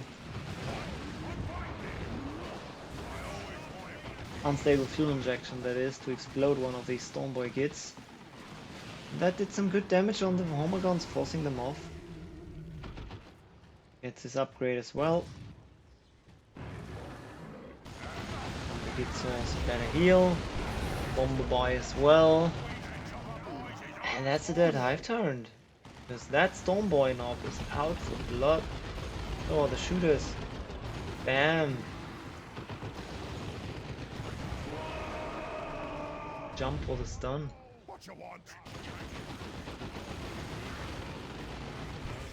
K-Nob Kevin again. I guess that would be his part of the game against Nits after early game. I mean, super early to 1.0 harassing, why he bleeds all the Nits. Those boys all dead now. He becomes quite useless.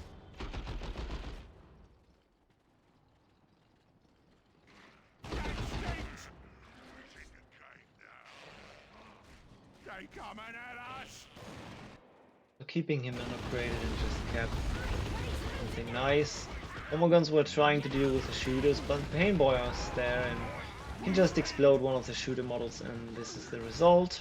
Guns have to retreat. Very nice synergy there. Now you can just go for the Strangler to keep them in melee, while the shooters kite the Hive Tyrant indefinitely. We may get a charge, just make them, yeah, there we go, just to make them stop kiting, but Cry was as live to it and aware as I was. So he couldn't hit it and had to retreat. Look at that! Requisition reserve of Zero Cry. Why isn't using it? Guess he went for the node. You want that? I mean, he's at the point where he can use Call the Boys twice now. He needs to. Good stun bomb on the heretics. Homogons there. Approach. These two hero units. Don't really care for the Strangler and just try to bleed some nits.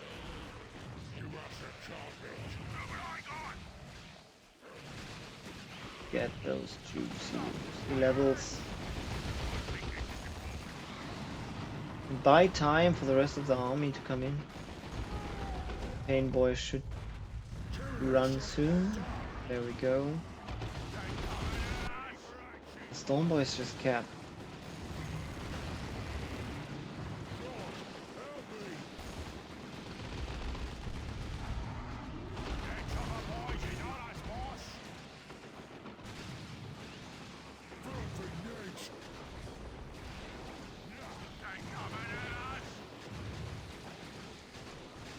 Not looking too good for Val here.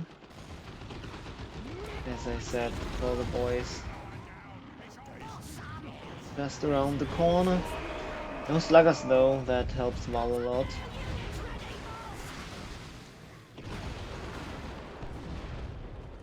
lot. Almost wipes the Homogons with that Bumbleboy. And he's positioning to do so. Anyways. Gets it. So Val is down to 3 units. Lifetime still quite beat on the shooters. Ruins his day.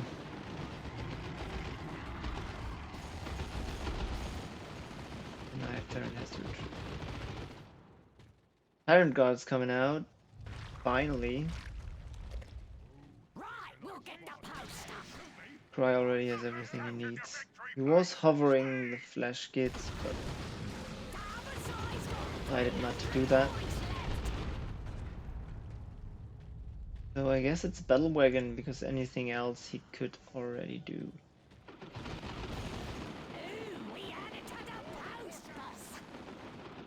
I mean, seeing the Tyrant Guard mobs are a good option too. So is the tank. But I guess he's playing it safe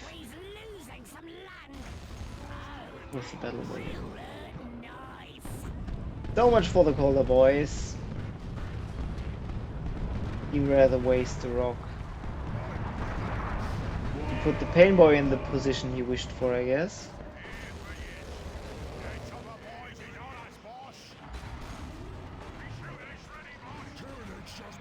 Painboy can actually deal with this, he's level 2. Unless too many of these specials come in. Another one. Boys to the rescue.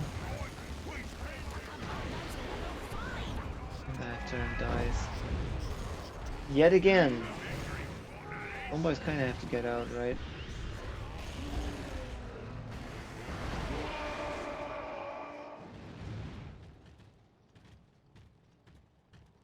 Right. Wagon's coming.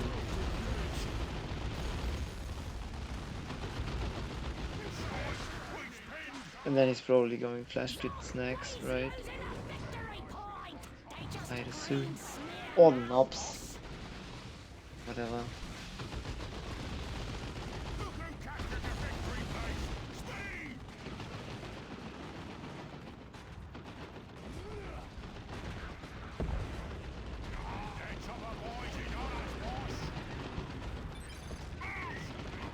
Oh. Yes, oh. This is how far behind you are. Guess he didn't realize until now.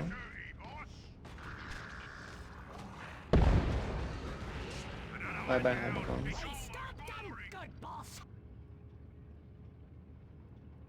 Game's over. That's 2 for Cry already. Let's see what happens next.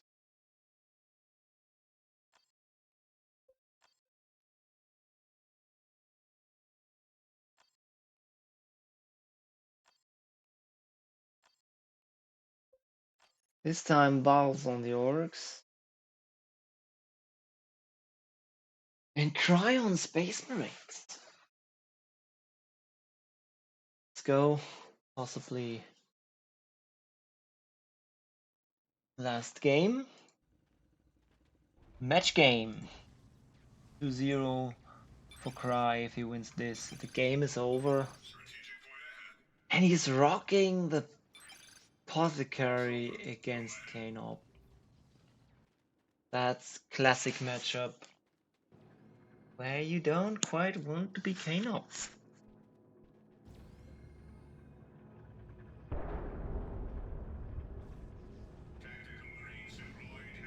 The 1.0 is a pain. Those tacticals with hero support can basically beat all the origami. Right, but you know what I mean. And yes, the Kanob's nice to hunt scouts early on. But once the souls are there, it's kinda hard because he has the least support for his melee units, Luggers and Storm Boys, to actually deal with these ASM.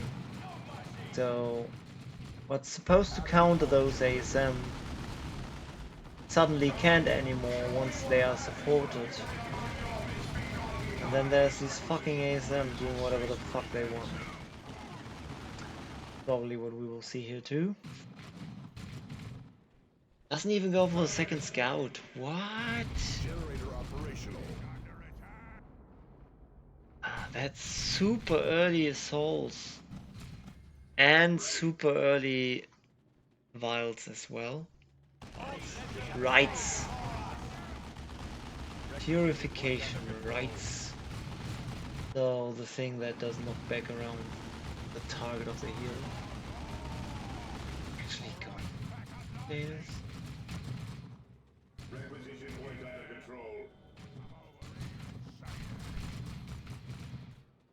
The tide of battle turns toward the righteous. Yes, if your enemy is afraid of the assaults, the best thing Commando can do to deal with that, get a Pain Boy to support the sluggers. Suddenly they can tangle with ASM again, even if there's some Val's rights, purification rights. I will never learn this. In the back. However, if you rush for the Pain Boy, a setup team, what will counter you? And if he reveals his Kanob like that, you can't sneak in. Because he will still try. Not so easy, and the Pain Boy is already taking loads of damage. About to retreat. There we go. Grots coming in the zone. I do like me Grots against Space Marines. Just because another unit that can tie something up in melee and simultaneously they can actually beat unupgraded scouts on the side lane.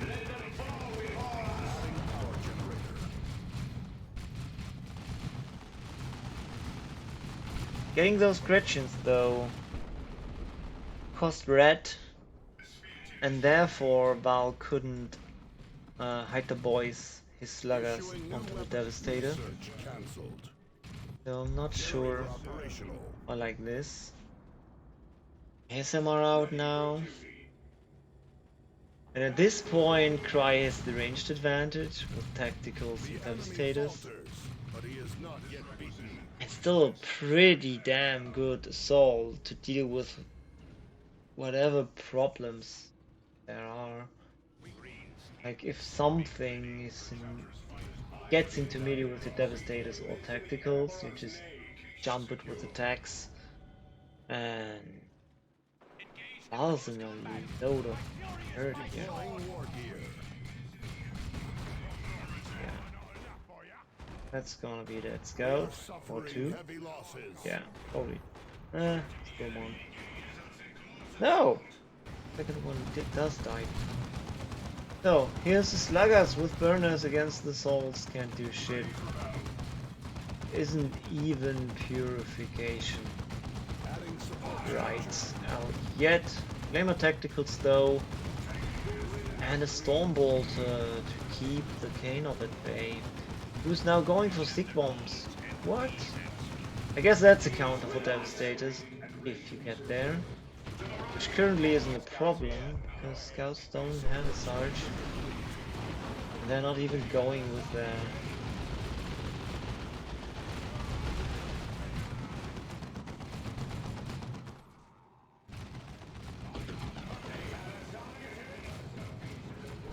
Here's the sticks. Terribly split. Cry notices it and retreats in time. Saves Devastators. Kano got a Pain Boy heal, but just enough to save him from dying. One tactical goes down. This was a fight without ASM. ASM was there. I guess it's a little greedy from Cry not to be happy with bashing and having a scout cap. He also needed to cap even more with his ASM. What I disagree with is the Grots being with the main army here. If they were at the side, they could deal with these fucking scouts. Not anymore, I guess, because now they do have the Sarge.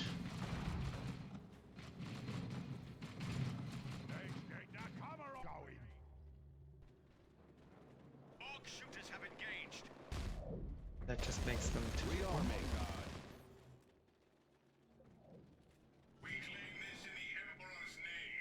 Elite training for the region when out of fight, and some infiltration in clutch situations like this.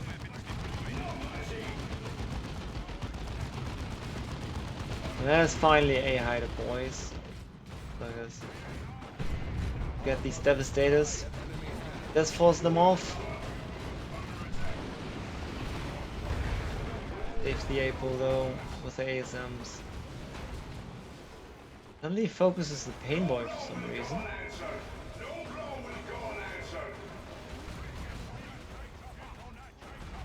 The enemy is capturing one of our strategic points. Got Mad Grots. Healing the Pain Boy. Ready to serve, brother. We push back the veil of shadows. One of our generators is under attack. Oh, it's double medical Grots actually. Heal the Pain Boy once more, but it's not that efficient. Nice usage of this small shot blocker here, trying to hide the boys behind that without using global. Different kind of hiding the boys. We upgraded scouts by now.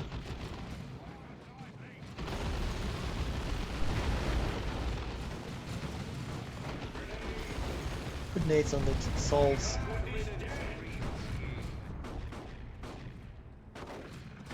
But one shooter goes down to grenade.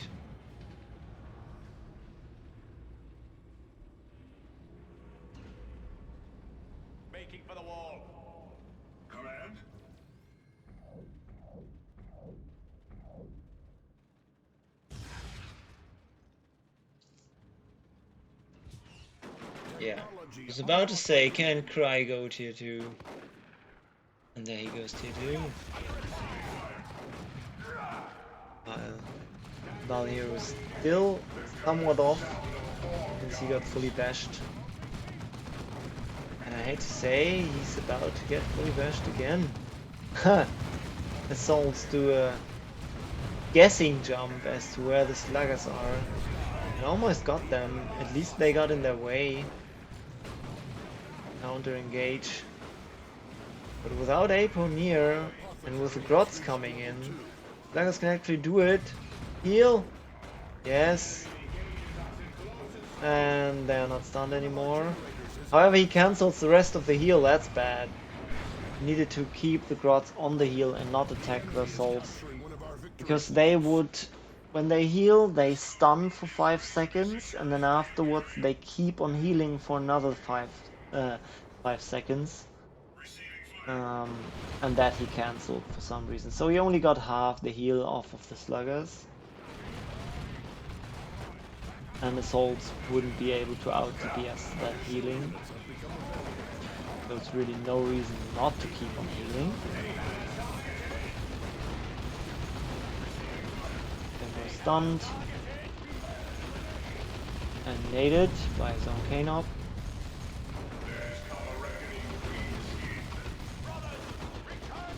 On his way to tier 2. Cry's not going for the Razor. Oh, wait, how much is the Razorback? Not going for Sergeants either, which is good. Because units before upgrades. It is. Is it Razorback or not? Come on. Don't make me guess that much. Yeah, Souls can deal with that. Rod's too strong.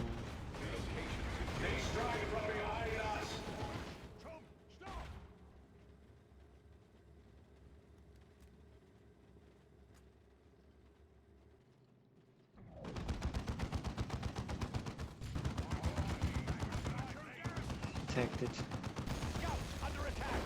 Shot on by K-Knob.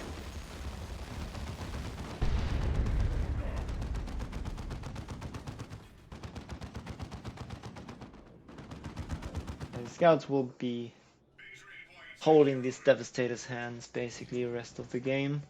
Otherwise in tier 2 hide the boys with a slugger knob would certainly wipe a Devastator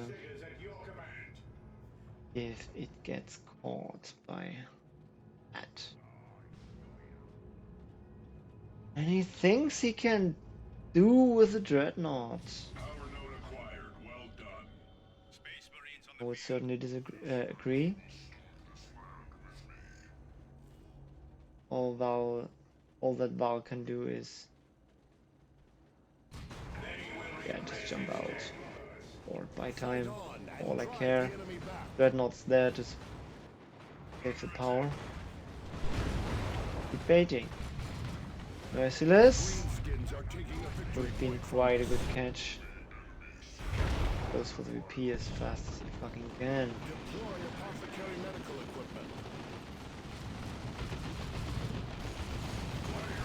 Equipment. Energy on that must carry for all the heals and the stunnies.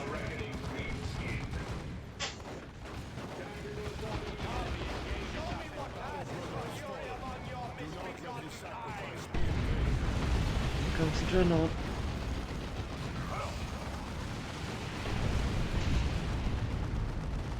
Rod's right.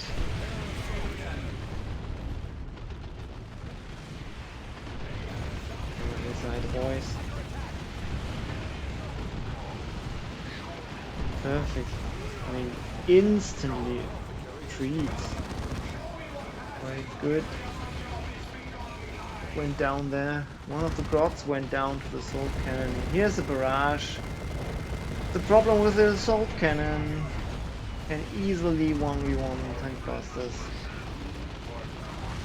No buster went down so far though. So heal is possible, but Painboy is not here. Trying to get that dreadnought, but the apothecary says no. And he just goes back in. Because the tank busters came too close to it, so he can just turn around and meet them. Bad. Yeah. Lagos can't deal with that alone. Yes, it doesn't have melee resistance, and yes, it doesn't quite have the damage of a melee dreadnought, and lost the ability, but the specials still hurt. Vehicle armor is still tough nut to crack. If it's 450 HP and you only have power melee. Some power. Half power melee and normal melee as sluggers are in tier 2.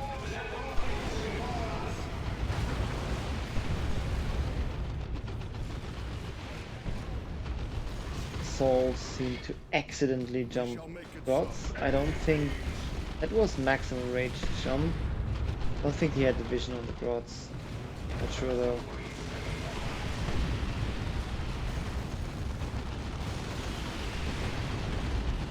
Okay, Vengeatron, thanks for your Facebook post.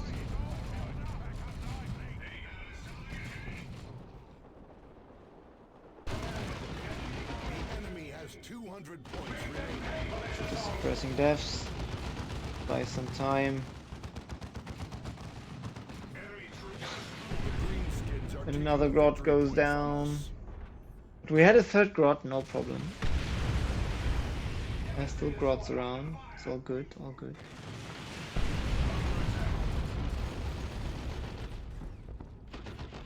I'm just gonna say it. I mean,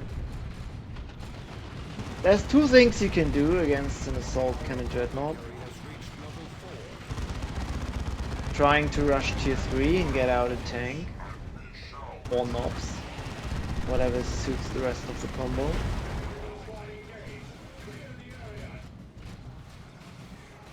Or get a death dread. Tie it up in melee all the time. That one could actually work. But really, I think he's suffering a lot from not having Storm Boys here. Yes, Canop doesn't have good support for that. But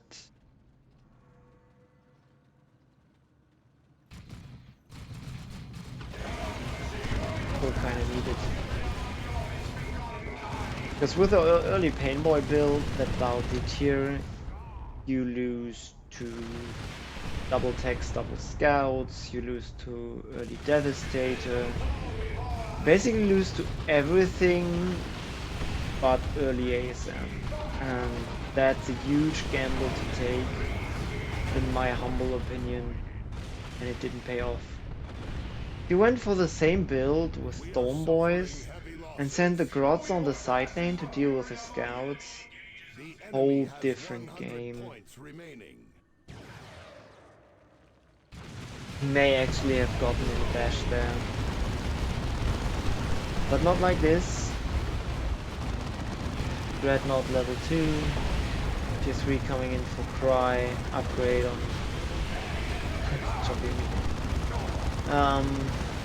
upgrade on it even. Here's the barrage. Doesn't quite get the tank busters, but doesn't need to. Extra HP are coming in with a Dark Age of technology, but Cry is just going all in here to buy time and nuke his base.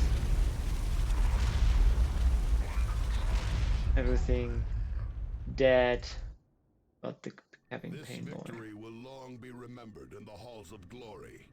Victory will indeed long be remembered in the halls of glory. So we went for the risky move with the Dreadnought, rushing the AC Dread, and it paid off. He had big enough of an advantage in tier 1 to make that happen, and if at that point Val can rush for Death Dread, which he couldn't as much as he got bashed, game's basically over. So Cry makes third place in this lovely cup of ours. I thought the Grots would actually do anything in this game because there was a lot of hype with Grots. But really they did nothing even. Few things they could have done, like keeping the scouts from capping this site while he does his timing push on enemy armor and then either caps or gets power. He didn't do that. Rods were running around here doing nothing. I guess they decapped that wreck once. Apart from that, they were close to the fight way too much. Even put power into them with a Met Grots upgrade, which I really, really, really disagree with. That 30 power he put into the Grots would have given him maybe enough to actually rush the Death Dread against the Dreadnought. But I guess that's not smart, because he wouldn't have gone Assault Cannon then. He would have just kept it in melee, and that melee Dreadnought beats the Death Dread. So he needed the Tank Busters and the Death Dread after the Tank Busters. But no power. No power. And no wreck. Alright, guys. All that remains now is the final. And then we're done.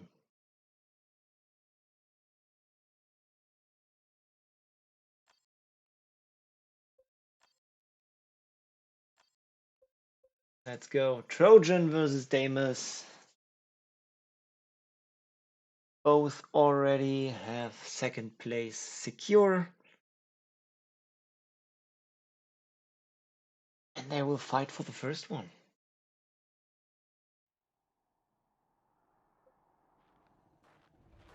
Losers bracket winner not being able to get chance on the win was probably another thing that fucked up Piano and Piluco and made them concede the way they did, not playing all their games. Also time issues for Piano and possibly Piluco too. Because these two tourneys can get late. It was a Sunday, it was after 10, maybe even after 11 o'clock for the Russians. What can you do? Let's see if we will... What the fuck? Those people are tired. Look at that tired Russian. What is he doing? Holy shit.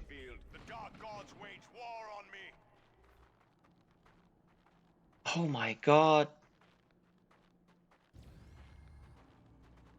Adding support structure. Why is he not? Oh, yeah. Usually the FC would have gone for the CSM, and I was like, why is he not going for them? Because there's a garrison they can just hop into. Scout's gonna try and kite that Chaos Lord, but there's nowhere to kite. Support structure complete. Yeah. Adding power generator. Better retreat soon. Oh my god. One down already. While the ring around the Rosie's going on here. Chaos Lord will look for more. Look for more enemies to fight, while the heretics just kept the site he secured for them. Good worship to get into cover faster. ESM already took some damage, so did the Force Commander. Space Marine. Sure where to go and what to do. Scouts are coming back. Fight that Chaos Lord once more. Brave, guys. Gets into cover. Chaos Lord will just attack them anyways. So they will have to kite while the other scouts shoot. And the force commander comes in to land a hand. Decides to go for the CSMS. That though.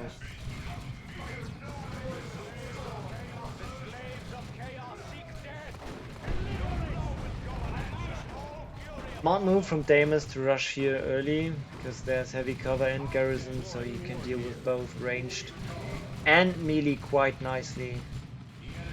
I guess you could say Trojan should have done the same with his tactical CSM.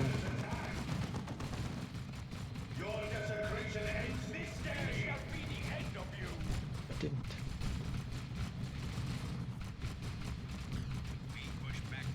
Oh, another scout is getting The enemy is capturing one of our replaced. strategic points. And we actually got Devastators before Shotgun this time. Trojan did upgrade the Shotgun before units. Alternate. Not here. Which I like.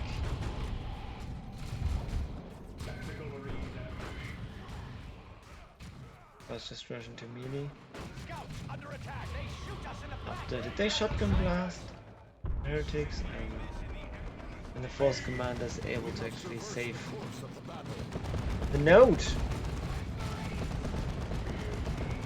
Advanced targeting upgraded to better deal with that Chaos Lord. Since he knows it's not Raptors, Devastators will have a good time. I mean,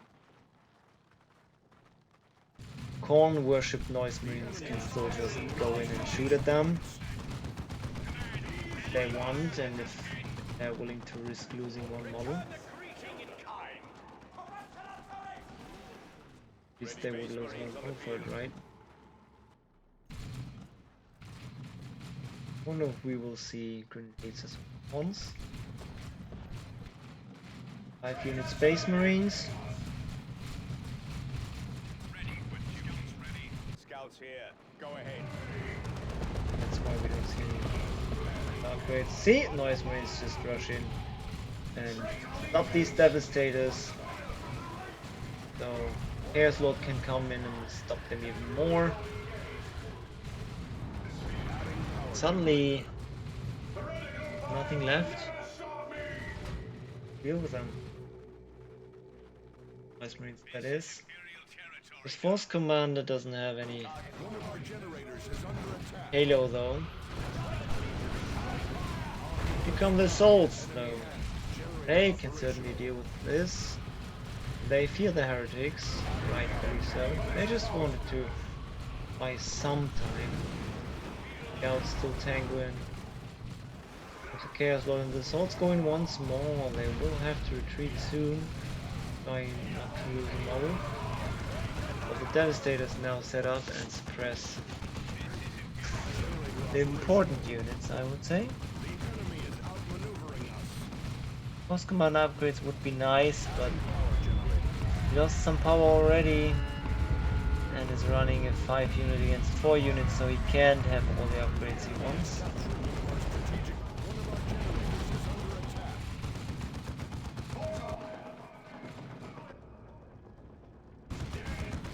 Deimos just went for 2 ACs, and the Noise therefore gets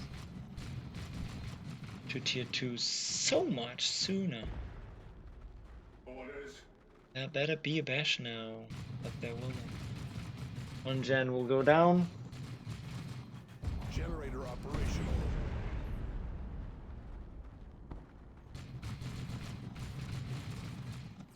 Wonder if that will be enough.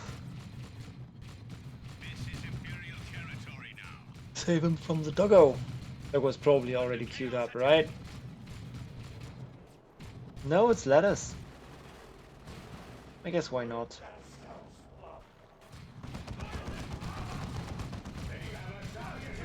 There's a Devastator already that could just upgrade into last cannon against the doggo. Lettuce can jump the Devastators, Lettuce can deal with the assaults. All good, and there's just one shotgun really to Scouts ready. be annoying against the Lettuce. On the other hand, Trojan, if he ever reaches tier 2. Push tier 2, please. Tier 2, please. Could just go for a librarian, and with the Vial of Time, Devastators can kite the Bloodletters, and with the Vengeance rounds, deal pretty good damage against them. So, upon seeing these Bloodletters, a librarian should be what Trojan desires. And he finally notices that he should have pushed tier 2 ages ago.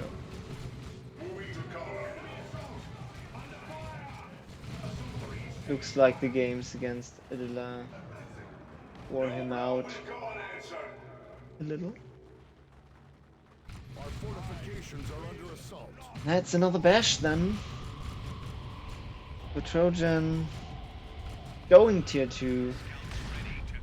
DC's currently working on his VP lead. Going tier 2. And losing his farm while sitting on not even 40 power. That is not looking too good.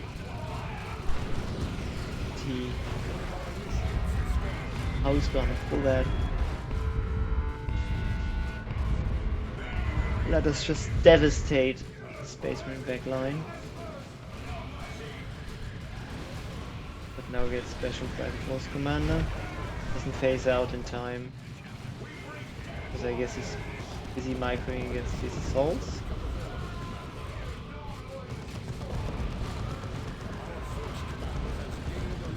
Jumps in again and he kills the setup team. So 1 unit down for Trojan. Way behind on tier 2, but finally there.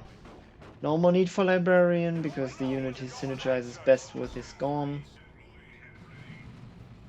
And a Chaos Dreadnought is out for Deimos. Deal with possible Razorbacks. Not sure how he can pull this back without a power. Doesn't even have it capped.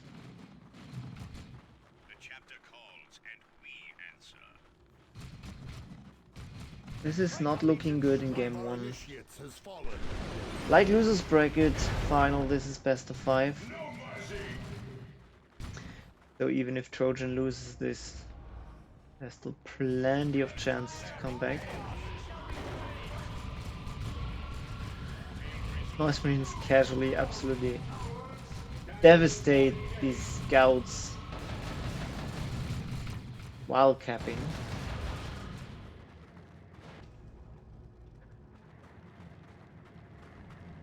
The chapter calls and we answer.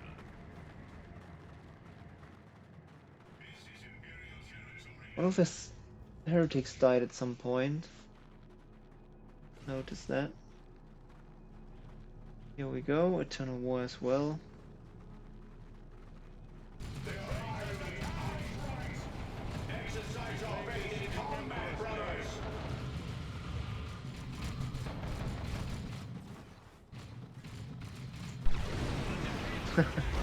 What was that? The enemy is capturing one of our strategic points. Yeah, it looks like Trojan's tired. Oh, we get Lightning Claws and Mantle of Hate. I think. So he wants to be dealing with assaults that may jump in.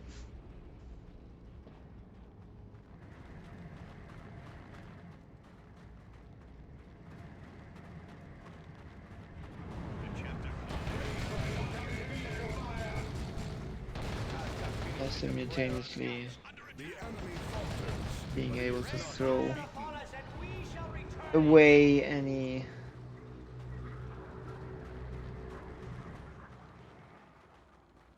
possible sergeants.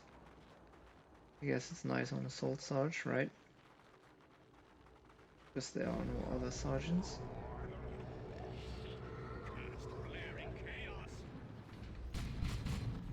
Beacon of Calm to heal my melee.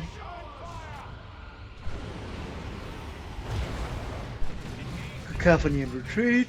Let them fall before us. Fire! Scouts here. Go ahead. The enemy is capturing one of our strategic points. No mercy, no respite. And we now have Siege Marines, as you see. Come As then. you've seen We them have 300 points upgrading. Location secure. Siege Marines 2 has Siege Marines 2. Punishing heroes, heavy infantry and super heavy infantry alike.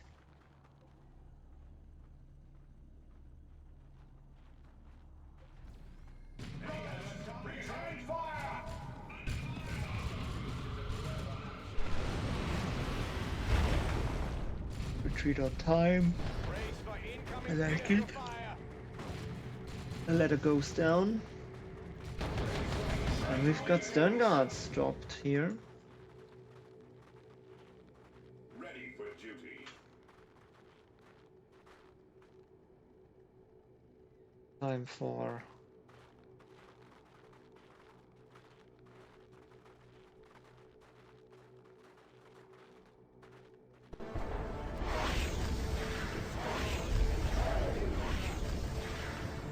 Codex Astartes names this maneuver Steel Rain. the rain.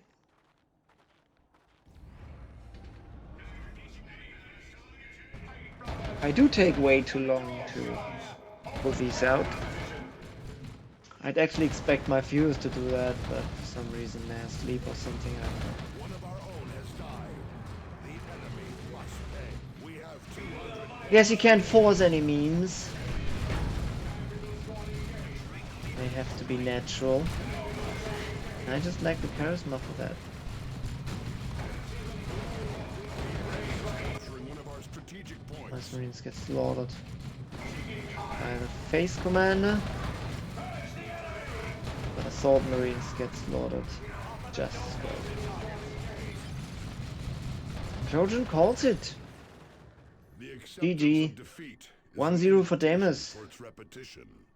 And I'm very sorry if you expected me go on and cast the rest of their games. I will not. Because the other games of this series have been casted by our one and only Tenso. So at this point there should be a link flying in to the rest of the final games casted by Tenso live on the event day. I wish you much fun with that. And with that, I conclude this series casting all the tourney games that are castable and available. My YouTube library slowly grows, and at some point in the year someone argues about what happened that one cup so long ago. They know where to find the evidence. All right. Have a good one. I will reveal the rest. Bracket. So Cry made it third place. And this one I will not reveal yet because you may not have watched Tensor yet.